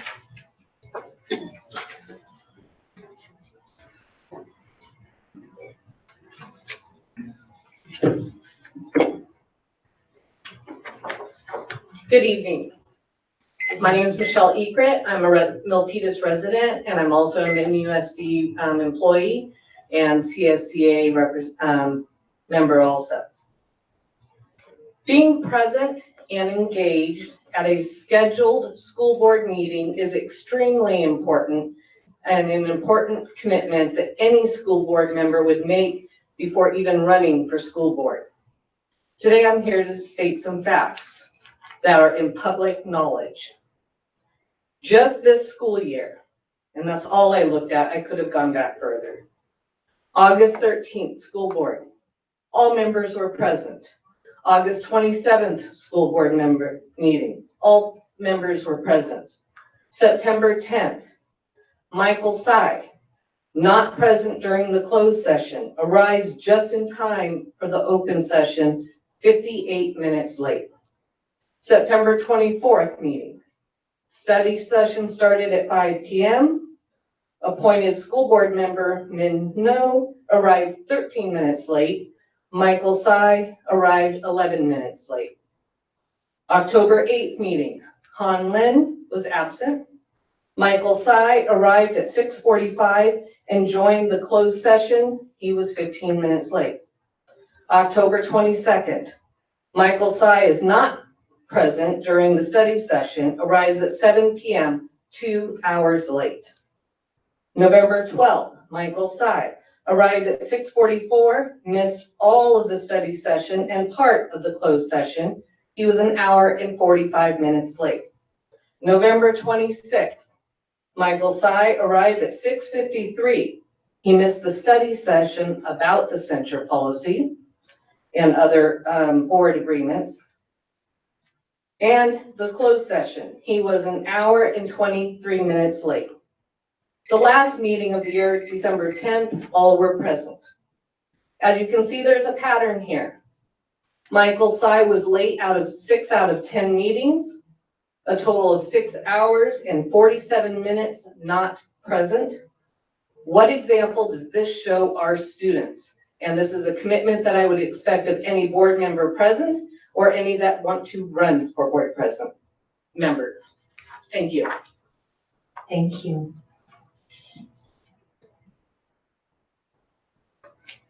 Suzette?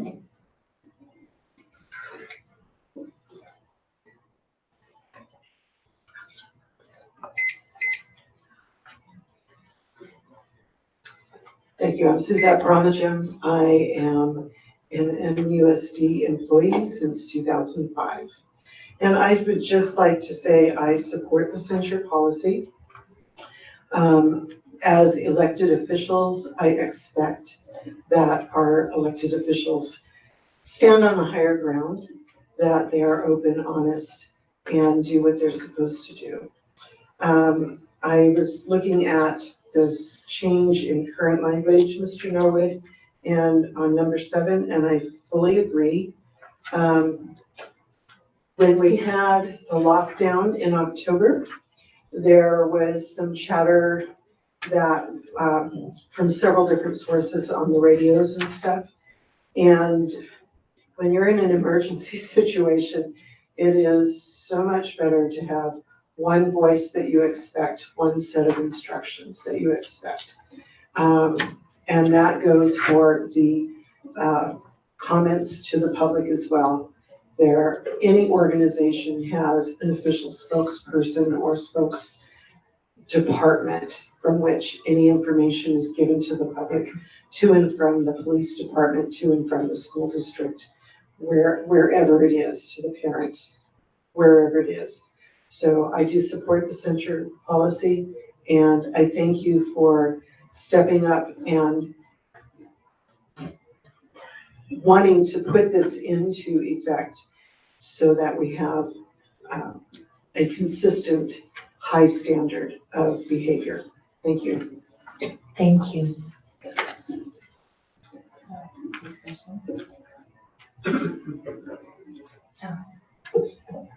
All right. Is now for the board to discuss this item.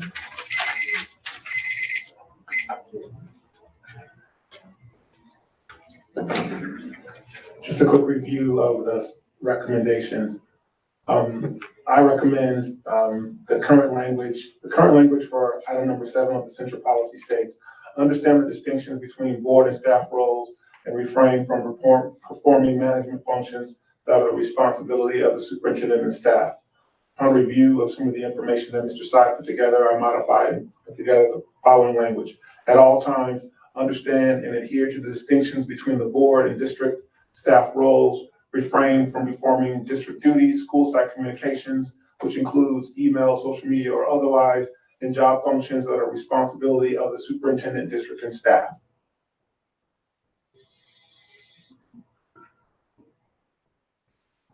So, Mr. Norwood, you're talking about responsibility?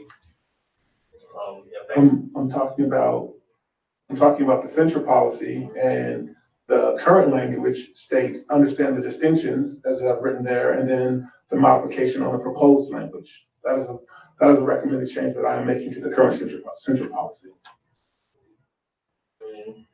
Okay, I think that could mean a lot of things. When we talk about responsibility and roles, and I think that's a worthwhile discussion to have.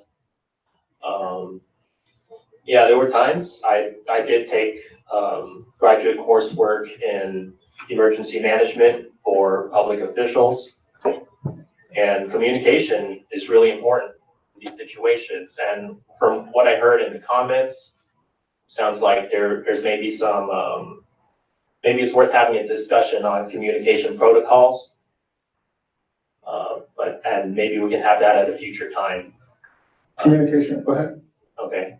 As for back to this, again, my focus is on the mission. For me, the big question is whether the mission gets accomplished, first and foremost. What's secondary to me is who's the one doing it. So when you talk about, whose job it is to go say something about a lockdown, to me, what's important is that the word gets out there that something's going on, not so much as who's the one saying it. And that's where I'm coming from. So if we're going to be talking about roles and responsibilities, I think it's worth having that discussion that more clearly delineates who's going to do what and why. So I think that's going to bring clarity to your proposed language, because the way it is, and this goes for a lot of the items here, I feel like they can be interpreted over broadly, and that's going to set up the risk for selective interpretation and selective enforcement. And then we're going to go down that rabbit hole of it maybe being used in a selective manner. So are you proposing different language? Because we are at, I believe, the second reading. And you were at the last board meeting, if I'm not mistaken, or the meeting prior to that, when we were having the first reading, you were given the courtesy to propose new language. Which I did in the document. And so we have the opportunity now, you have the opportunity to present your case for the proposed language that you would like to include. I am presenting my case for the proposed language that I would like to include, so that we can make a decision on whether or not we are going to approve the central policy with the new language, with the language that stands as is, or not at all. At a high level, I think we should hold off until this is better clarified. As I said in my document, the distinctions should be made clear in a public document that is concise and easy to understand. So, and I don't know that's been fully done yet. And I hear this discussion in other places where people say, you got to stay in your lane or whatnot. And right now, I think if you ask a lot of people, there might not be agreement on, what the lanes are, who's going to do what or who's not going to do what.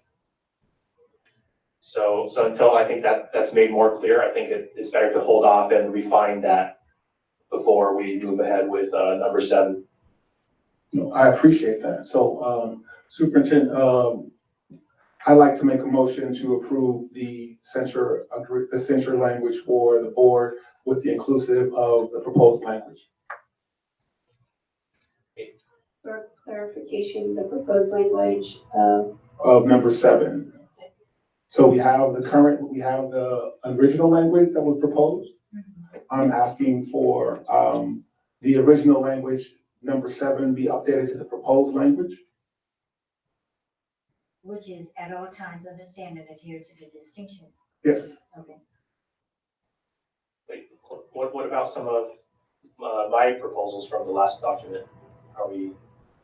So as I just said a minute ago, you have the opportunity and you just took part of that opportunity. Okay. So now at this time, I'm proposing to move forward with the censored language and the agreement with the proposed language versus the current language on number 7. So what can happen is I can get a second and it can move forward, or I won't get a second and it won't move forward. And the possibility, the conversation will continue. Well, I'd like to continue the conversation. So I've made a motion. Do I have a second? I second that. So We have a motion and a second. All in favor? Aye. Any opposed? Nay, because there's a lot more to discuss that's not being discussed. Motion passed. All right, we are moving on to 19B, accepting the audit report. Superintendent. No, we're 19C. C. What did I say? 19C. C. Sorry. Okay, will turn it over to Assistant Superintendent Zhang. However, I want to thank you and your team, and because when we expend funds, it is truly a team effort. I would also like to thank Assistant Superintendent Brunson and Assistant Superintendent Rodriguez for assuring that as we expend the school district funds, that we are within regulations and within budget. And I am excited that we have a positive audit, which is actually an excellent report with no findings. Now I turn it over to you. Okay, thank you, Cheryl. And definitely this is a team effort because as you know, for education, this is a highly regulated industry. There are a lot of compliance requirements, the state compliance and the federal compliance and so on and so forth. So it is effort includes the school staff at all different levels, and also in our learning and development department, human relations, and of course business services.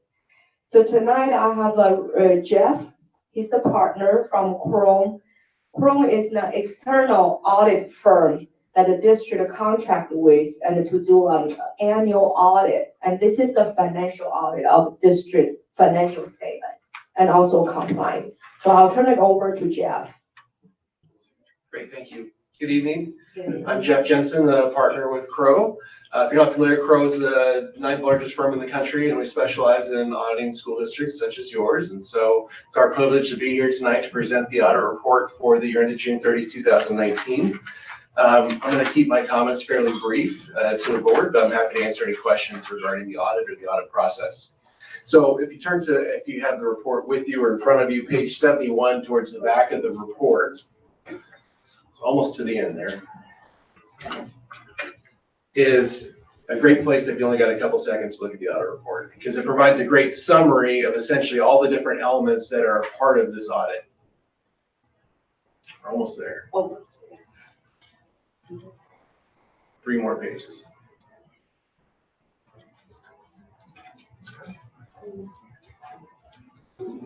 There we go.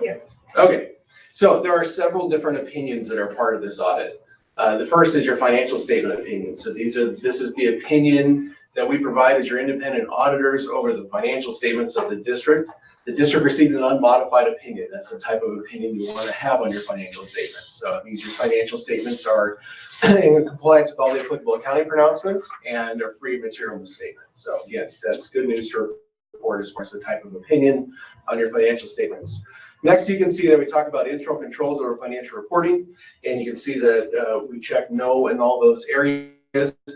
That's where we discuss any findings that we might have regarding internal controls related to the financial operations of the district. And so, again, good news to bring to the board's attention that there were no material weaknesses or significant deficiencies in internal control.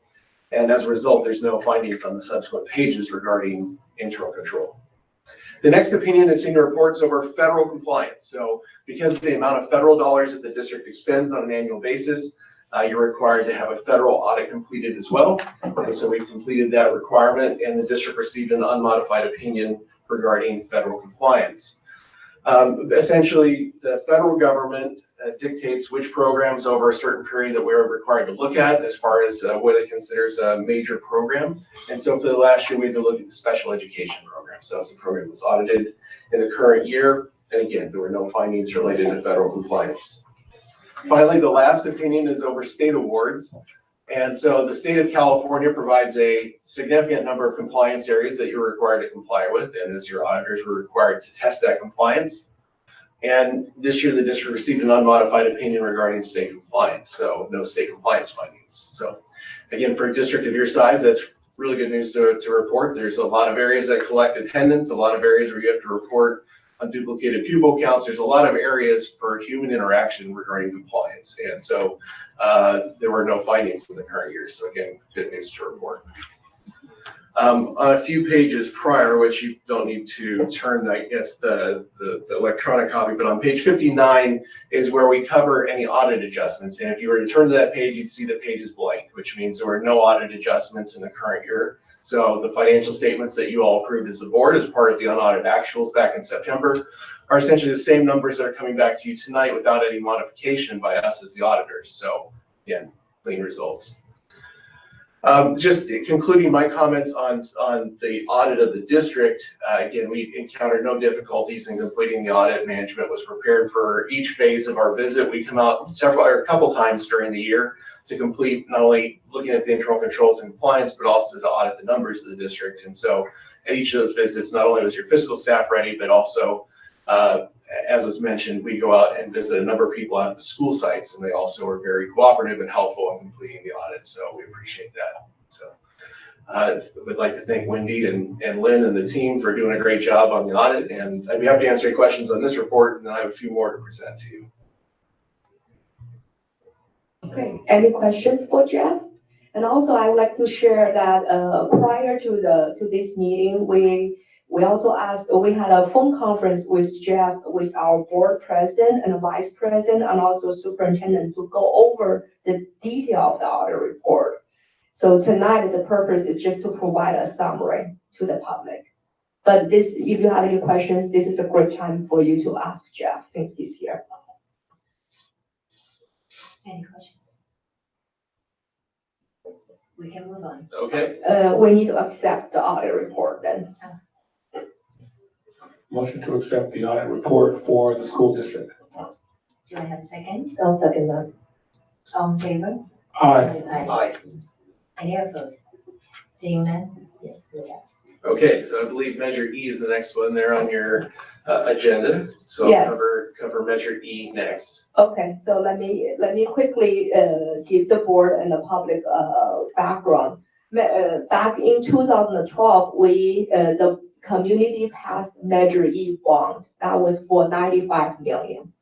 And we officially spent the bond in the 18-19 school year. So this audit report, and it's we have two portions of it. One is we asked the auditor to look at our financial record. So this is the report for the financial statement. And also there's another report for Measure E, it's called a performance audit. So the performance audit is to look at the internal controls and to make sure we did spend the money as we promised in the audit. So I'll turn it over to Jeff so he can provide a summary of the audit report. Great, thank you. So it looks like we're going to talk about the financial statement audit first. So right behind the table of contents in the financial statement audit, and again, this is the audit report solely for the Measure E bond funds.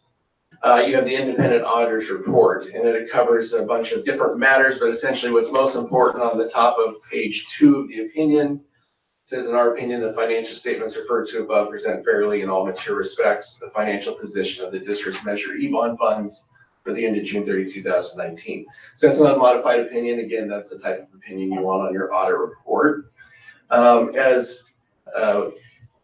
As was previously mentioned, this is essentially the closeout of this bond program. So there's no balance sheet activity remaining at June 30, 2019. So that's why that page is blank. And there's a very small residual carryover that was into this fiscal year that had to be spent, about $32,000. State law requires if you spend anything related to bond funds, you have to have an audit. So that's why this audit was completed for this year. And essentially, this is the last one for Measure E.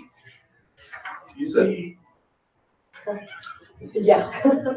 Well, by the way, Tom is our bond oversight committee chair, so we're happy to report.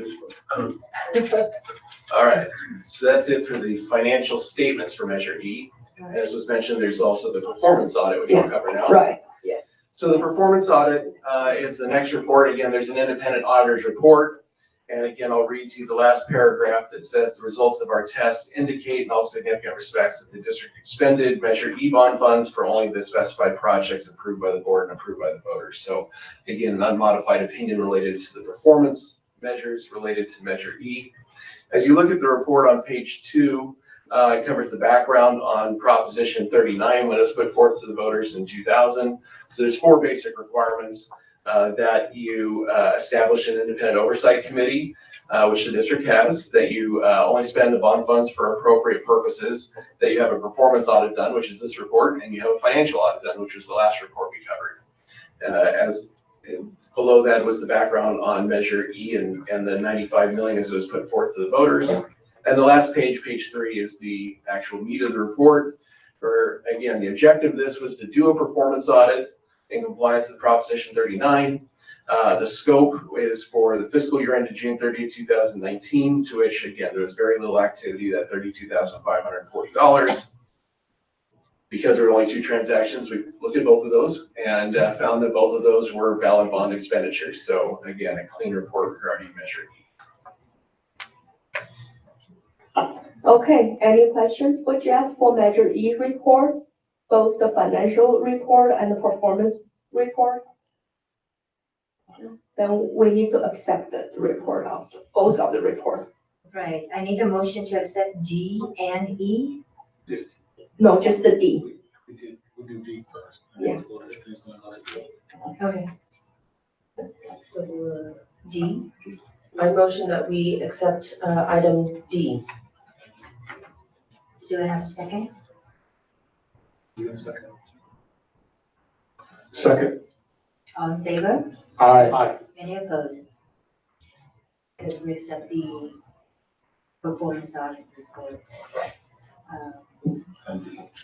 And E. Okay, so the item E is related to our new measure, the Measure AA that was passed in 2018 and for 284 million. And this was this audit was for the 18-19 school year. Back then, we did not have much activities, but we're still required to have a financial statement audit as well as the performance audit. So I'll turn it over to Jeff then for Measure AA report. I promise only 2 more reports. All right, so the first is a financial statement audit report for Measure AA. And again, the report format is the same as Measure E. And so again, the district received an unmodified opinion related to the financial statements for AA. As you look at the balance sheet for this one on page 3, you had the first issuance of $75 million in the current year. So that's the related activity. So as was mentioned, not a lot of expenditures happened in the current fiscal year. So at June 30th, 2019, you can see almost at the bottom of page 3 there's $72.8 million of that $75 million issuance still to be spent, or is still in fund balance essentially. And turning the page to page 4 is the income statement related to Measure AA. And again, there was, you see right in the middle of the page there's expenditures of $2.7 million in the current year. So just getting started really with this program. Footnotes are very straightforward, really nothing exciting to bring to your attention there. All right, and I'll turn to the performance audit. Yes. All right, and so the performance audit, again, the format is the same as Measure E. And again, the district had a clean opinion related to the performance audit for Measure AA, or unmodified opinion. The page 2 essentially is the same, except for we talk about Measure AA instead of P. And again, as we look at the real important part of the report here, the objective was to do a performance audit in compliance with Proposition 39 for over Measure AA. For the year ended June 30, 2019, there were about just over 100 transactions representing $2.7 million. So our job was to make sure that list was accurate and agreed to the financial statements, and then select a sample of expenditures, which represented 1.3 million, or about half of the expenditure value that occurred during the year. And again, we found that all those were represented valid bond expenditures, so a clean opinion regarding Measure AA. I'd be happy to answer any questions. Motion to approve. You know what, I can make the motion to accept performance audit report and financial statement on Measure AA general obligation bond for the fiscal year ending June 30, 2019. Can I have a second? Yeah, is there a second? Okay. Is there a second? I second that. All in favor? Aye. Any opposed? All right, Okay, great, we accept. Yeah, motion carries.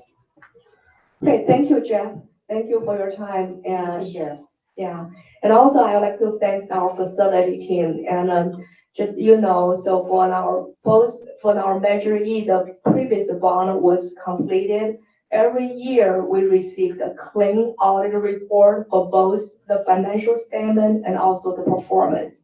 So, I really appreciate our staff working at the facility department, and we will continue to do for our Measure AA. So our goal is to have a clean audit, and plus we have Tom, our Measure AA Bond Oversight Committee Chair, and he came to our board meeting, almost every meeting, so he knows what's going on. But thank you, Jeff. Thank you, Jeff, for coming out and present the audit financial statements. Thank you, Wendy, and your team. Great work. Thank you. Yes, thank you for coming out. Thank you for sharing a little bit about your firm. Lynn, thank you. We know that you're here and you're part of the dream team that we have in accounting, and we really appreciate your time, even you being here for this report. Thank you very much. Moving on to 19F, Wendy. Yes. So tonight we would like to ask the board to approve the contract with LPA for the architectural services for Milpitas High new gym and a theater. And I'll turn it over to Travis to share with the board the process we're selecting LPA and also the fee calculation. Good evening. Yeah, it's on. Is it on? Good evening, members of the board, Superintendent Jordan and Cabinet. I'm happy to present to you tonight the background on this particular agenda item for you for approval.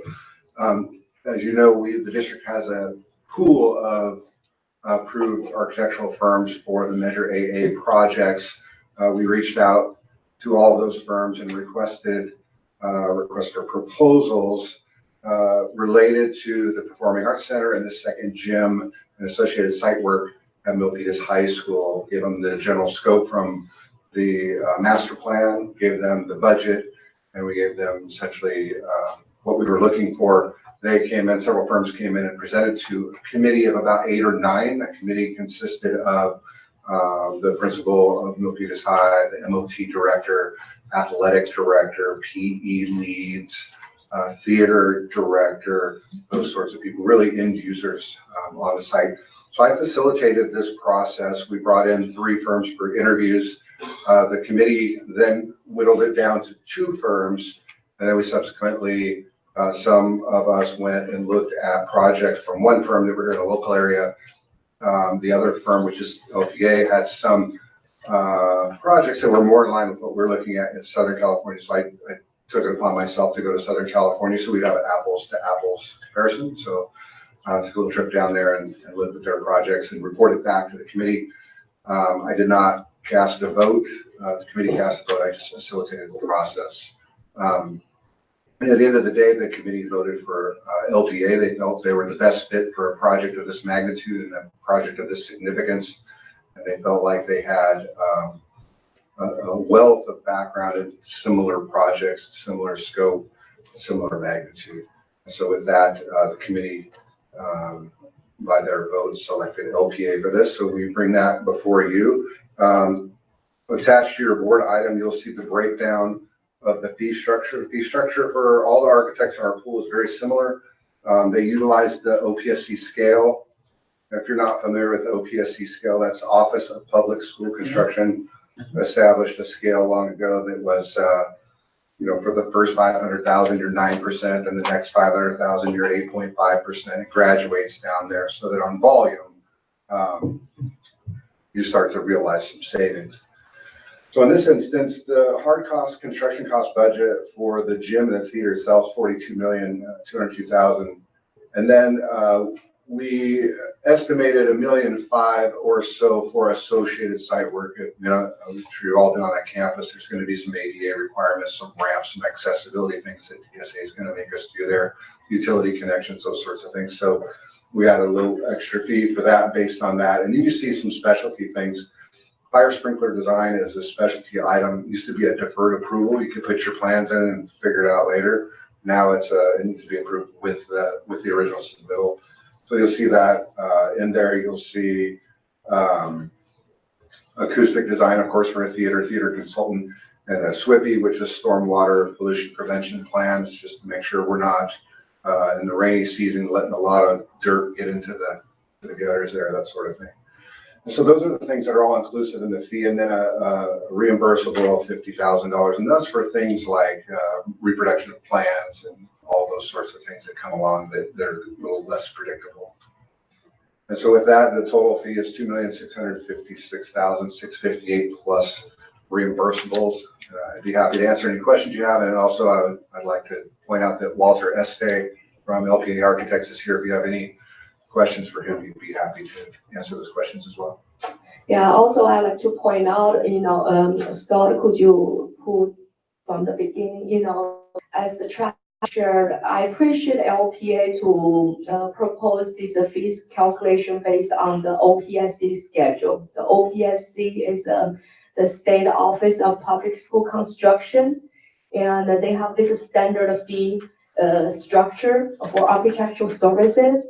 And if you remember before in our last one, we always ask our partners to use this fee schedule to when they do their fee proposal. But sometimes, the market actually for the architectural services, their fee is a little bit higher than this because this OPSC schedule was created like ages ago, so it was really an old schedule. But our partner, they wanted to be conservative. They want to work with the district, so they're still committed to follow this schedule. So I think that's a great commitment and as a great partner. So we appreciate LPA for doing that.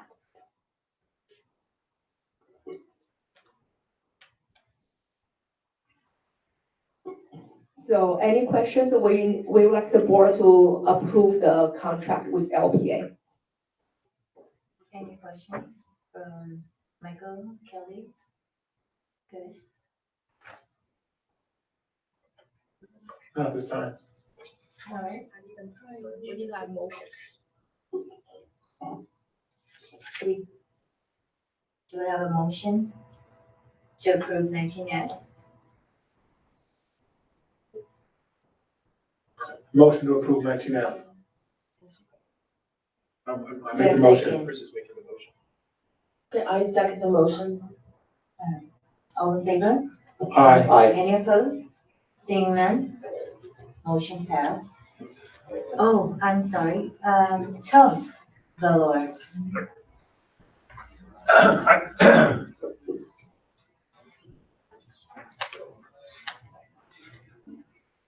Tom Lower, resident of Milpitas. I don't have any issue with this contract. I basically had a question. The city council at the last meeting, voted to allows city staff to investigate looking into a performance theater of some form or other. And I was just wondering, have things gotten beyond the point where something can't be looked at that might benefit both entities, the high school as well as the city, a common performance theater possibly? I don't, I'm not necessarily looking for an answer at the moment, but I've thrown that out on more than one occasion, both here and at the city council, and the city council hasn't, up until this point, chosen to move forward on it, but finally they did, and the staff is supposedly looking at it. But as I say, I don't know how far things have progressed with regard to the high school, and if we've gotten to the point where we can't wait for the city to catch up. Thank you, Tom, and I'm sure superintendent will get back to you with the information. Travis, if you could be so kind to share, if you are knowledgeable about the differences between a performing arts theater, or you can as well, a performing arts theater versus a city performing arts theater in terms of size, scope, need, those types of things. Sure. We had an experience with this when I was working in the Merced High School District, where we put in a theater at a new high school, El Capitan High School. It was a new 250,000 square foot high school. So there was some dialogue back and forth about, do we use it for city use, is it a joint use? The city of Merced actually has a nice theater. They renovated. Where you get into the differences is, in my experience, is if you're doing it for a joint use in the city and everything, you're going to have a lot more of an elaborate system. You're going to have the double blackout doors where you come in from the lobby, you got the double door, you come in, you get the other door, so that you're not having light pollution come in and people are going in and out during a performance, more performance oriented. Typically, a municipal one may be more prone to have a fly tower. We may or may not have a fly tower. You're looking at $1.5 million for a fly tower.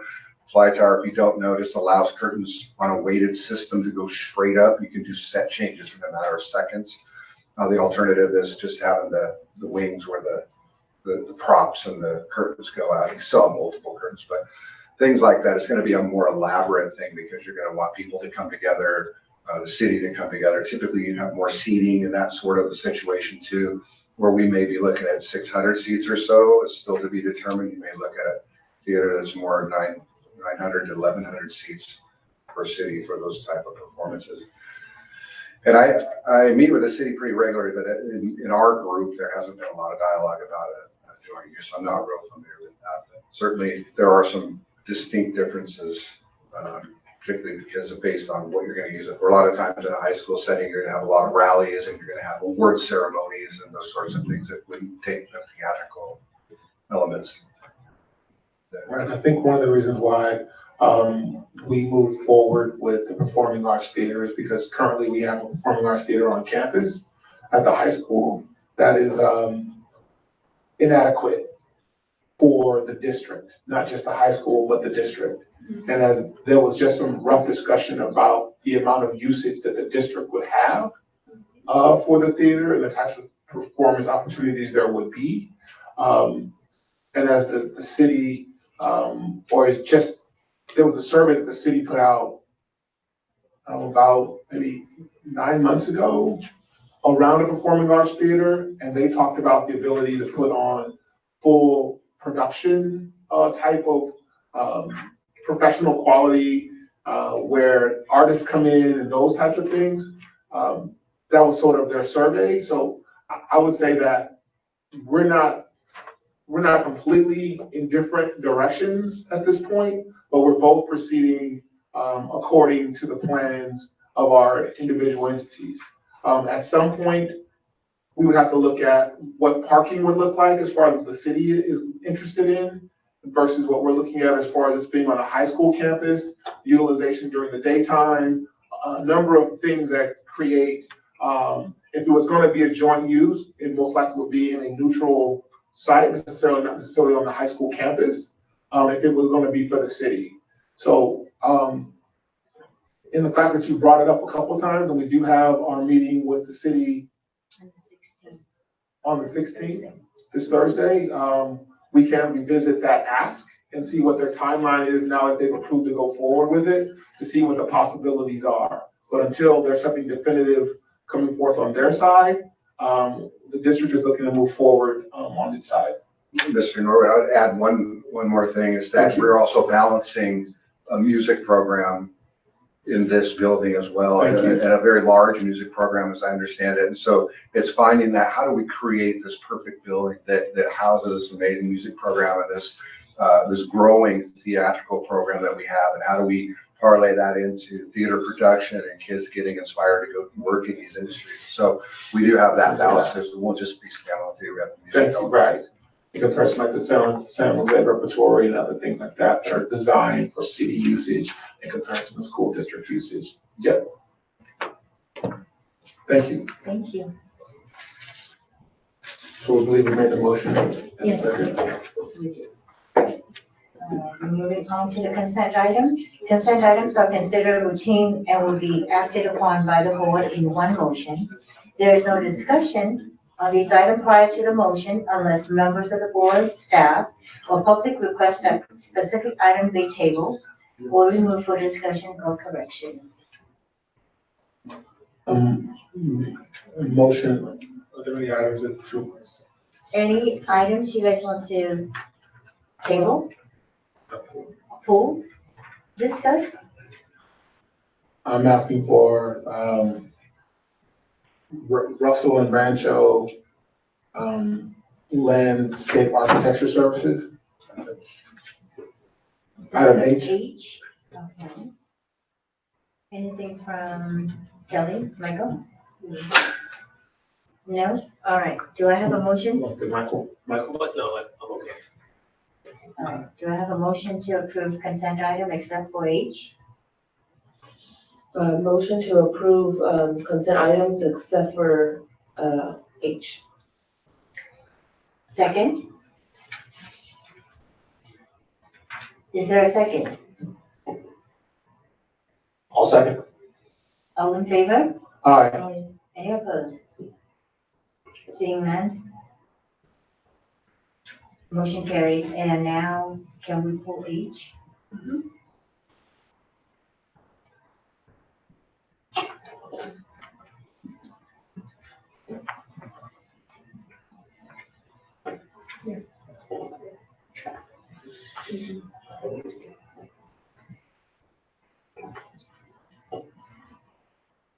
Yeah, approve.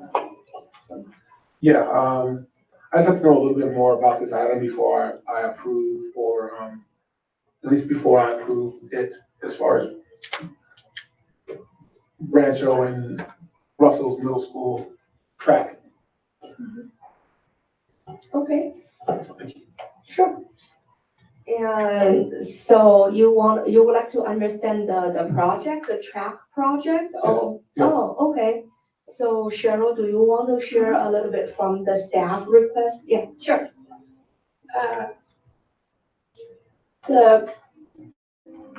When the joint use building, San Jose City College Extension was put in, it took away a great deal of land that the Russell staff used with the students, and in particular, when they held their mile run. And so at that time, the staff promised that they would redo the track with the bond. And so now it's time to hold up that promise. And in addition to that, the field at Russell, which is also where they have soccer and Bobby Sox play there in the spring, the field almost every year has gopher hole problems. And fortunately, we haven't had anybody hurt themselves yet, but there is that potential. So it's important that we follow through on our promise, clean up the potential accidents with the gopher holes, and it's time to redo the field. At Rancho, because we want parity and because they too have a field that is wholly with gopher holes and not up to date, they also, their staff would like to have a track. So when Travis first started in August, school hadn't even occurred yet or come into session yet. He and I met with the staff and principal at Rancho, and they talked about what their top priorities were, and the two were, one, the track, and two, seeing if we could expand their staff rooms so they could have more meeting space. So both of our schools are gonna have new track? Yes.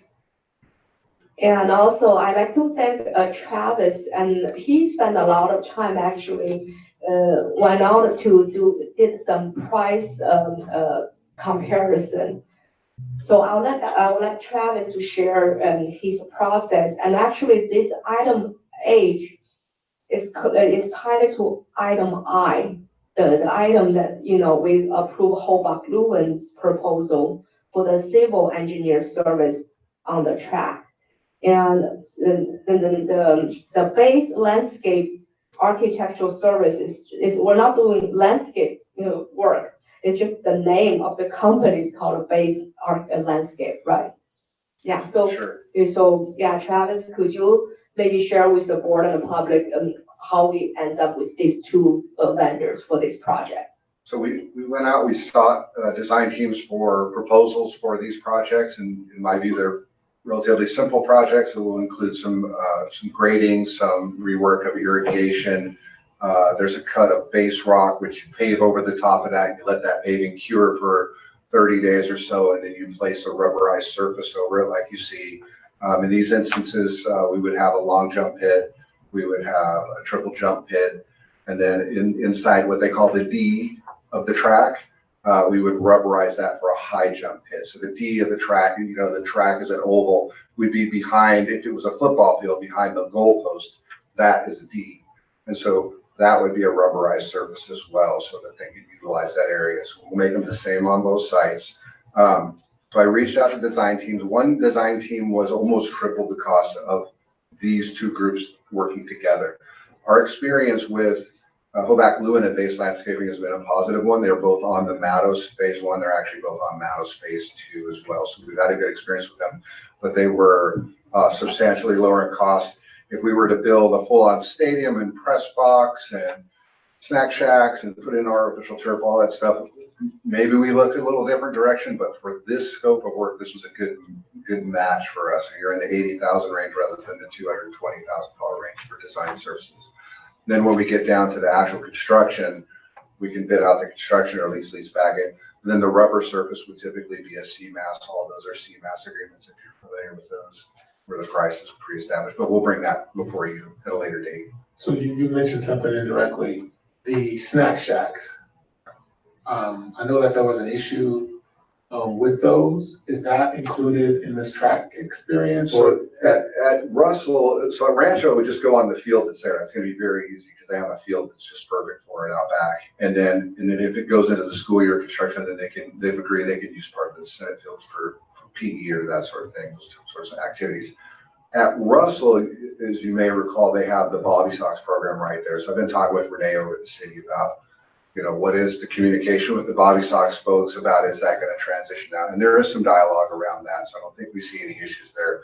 There's a snack shack there. It's right in the middle of the world, which may or may not need to be modified, moved, or destroyed. Hopefully we leave it. Maybe even if we just use the restroom portion and spruce that up, and then take the other and use it for storage for high jump mats and those sorts of things that you would, maybe some hurdles if we do hurdles, store out in that type of area. I would be concerned if we did the track and created that new track, and I don't think paint saves that space. Oh, the snack shack. Yeah. Right. And if that is a separate issue, then and if we have to be involved in that, but I think that there's some contingency to figure that part out. But sure. If we're gonna, my recommendation is if we're gonna do it, make sure that we create a great experience for the community for many years to come. Okay, absolutely. Thank you. With that, and thank you for that additional information. Appreciate it. One quick question for Sean. I don't know how many schools in our league have track teams? No, from what I understand, we don't have really many, it goes about 6, if memory serves. So when we do our track and field, there are like 6 other schools within our league, and then outside, we meet up with others, but they're not within the league. So I'm just trying to look at the schedule. So we would be creating a track experience that will be incorporated into. No. So this was something we were talking. Would you come to the mic? I'm sorry, the conversation went one it question, right, I'm sorry. Okay, so good evening, board and superintendent and assistant students. So we were at a track meeting just last week with Assistant Suit Brunson, and we were talking about the fact that though both middle schools will be getting a track, we wouldn't actually use our tracks for meets because it's not large enough. Plus, there's no seating. And so we would still be utilizing MHS for our track meets, but this would all work within our normal school day. All right. Thank you. The intent, and we have an email out. Right, exactly. My intention is to build a track that can be used for track meets. So we would run conduit down the end of the straightaway. We would run conduit for future timing and scoring. That is always an issue. People build a track, you want your timing system inside the track at the end of the straightaway. That's where it goes. They didn't run conduit. So simple little things like that. It would be an 8-lane regulation, quarter mile, rubberized and striped track. So you would have that capability of running track meets if you want. As far as bleachers go, anything, those aluminum bleachers up to 5 rows that you see, those do not require DSA approval. So if that becomes a fundraising thing or there's money for it in the bond or whatever, however we find that. So there is that possibility. So I want to be clear that the inside of the track will be grass, not artificial turf, but certainly we're building a track that could absolutely be used for competition purposes. What about soccer? Yeah, it'll accommodate soccer. Now soccer can be configured a few different ways. You can have a field that's 60 yards wide by 110 yards. That's a standard professional soccer field. You can have it 50 by 100. And then the track itself can be elongated or made shorter and a little bit wider within certain parameters and still meet competition standards. And so, yes, we absolutely have soccer field, probably at least 50 by 100 inside. And the reason why sorry, Superintendent Jordan. So, you are including the soccer field in that? Yeah, so they'll regrade the whole thing, and then they'll put in new irrigation, drainage, and then seed or sod. Seed is way cheaper than sod. It just depends on timing here. And the reason why I bring that up is because we have we have several youth development sport programs in the city. We also at the elementary schools, we have elementary Olympics. And what we discovered with the 10 elementary schools, they don't have a lot of places to practice or even, and so since our elementary schools are feeding into our middle schools, the opportunity for them to potentially have to work in conjunction with where they may be going just seems to make sense. So that's why I was asking about, one, how you guys are going to be using it, two, how it benefits the entire community as a community that will be physically fit, active, and then just continue to grow the culture of we in a number of different ways. So healthy kids, active kids are healthy kids. I think it's a great opportunity. Side note, I graduated high school in Dallas, Texas with Tim Brown, one of the fastest men on the planet, was in my graduating class. So we did not have a track. We didn't even have a football field outside. We just played out on a field. Think how much faster he would have been. Yeah, he might have won a Heisman in the Hall of Fame by now. Yeah. Thank you. Okay. Thank you, Travis. Thank you, Travis. Thank you. I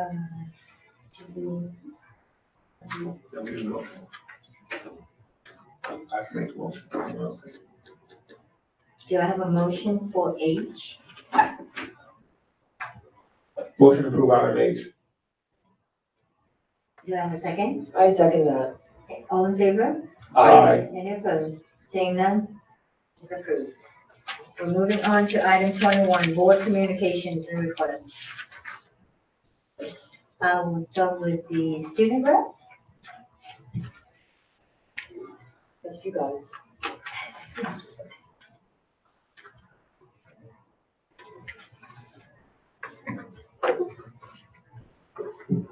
All right, so to start off my report, the first new project that we brought up in our school is getting like a new student store for ourselves. So before we used to accommodate our student store in a small like student store, student bank area, and it wasn't very effective because we didn't have enough space like to put all of our apparel and like make it seem like an actual store all in one tiny place shared with the bank. So then we finally got like a bigger area because we had a vacant classroom. So now we're sharing a space with the College and Career Center, and they're willing to give us like pretty much as much of the room as we need. And we're working on a project to make the store look a lot more like a real store and give students like the real experience so that, and also they'd be more willing to buy apparel like that. So that's one thing. And another thing is for this semester, our lunch buddy program will be starting on February 24th, which is the Tuesday after President's break. And one thing that I did last Saturday was that I attended this one town hall meeting called by the Chief Police Officer Armando Cortez. And one interesting fact that I learned was apparently that when he was in high school, he was also a student board representative. And I just thought that was interesting. Yeah, that's all I have for today. Thank you. We can strengthen who we are together as MUSD. And I would like to invite you board members to participate in this because this is about all of us and how we are together, and in particular how we meet strategic goal number 1. And as I've said in several different community forums, either with the PTAs, PTA Council, at the MCE event, I am committed to ensuring that this is not a one and done type of thing, but it becomes embedded in who we are, that it's no longer just words, it's action and it's intentional. And so I really appreciate it if each of you could come. I think if you can't come from 8 to 9:15, which is when the speaker is, you could definitely be there from 9:30 to 11 for the breakout sessions. I think it would be very powerful for both you as well as the team to see that. And that's on Thursday, January 24th. Is there a calendar invite for this? I will, if you go to your district events, you'll see it there, and I will add your names so that it'll pop up in your calendars. Yes. And I know it is also the beginning of the Lunar New Year. Just as a side note, we have made our January professional development days as close to the Lunar New Year as possible so that our students who celebrate can do so. So I will, I know in celebrating the Lunar New Year that you also have those obligations that you have, and so I know the time is especially valuable. So thank you. You can do that. Thank you. I will be there just for a short period of time since I have to cook that day. All right. Anything else on the left? Couple of things. We have some flyers for an LCAP committee engagement forum that we're going to have on next week on January 22nd. We also have our district LCAP committee advisory board will be meeting for the 3rd time, and everyone is welcome as well. Thank you. Anything on the right? Listening to Cheryl's remarks about being an upstander, I think it's a good ideal. Oftentimes I think back to, there's this one meeting after the Pledge of Allegiance, some students said their own commitment at their school.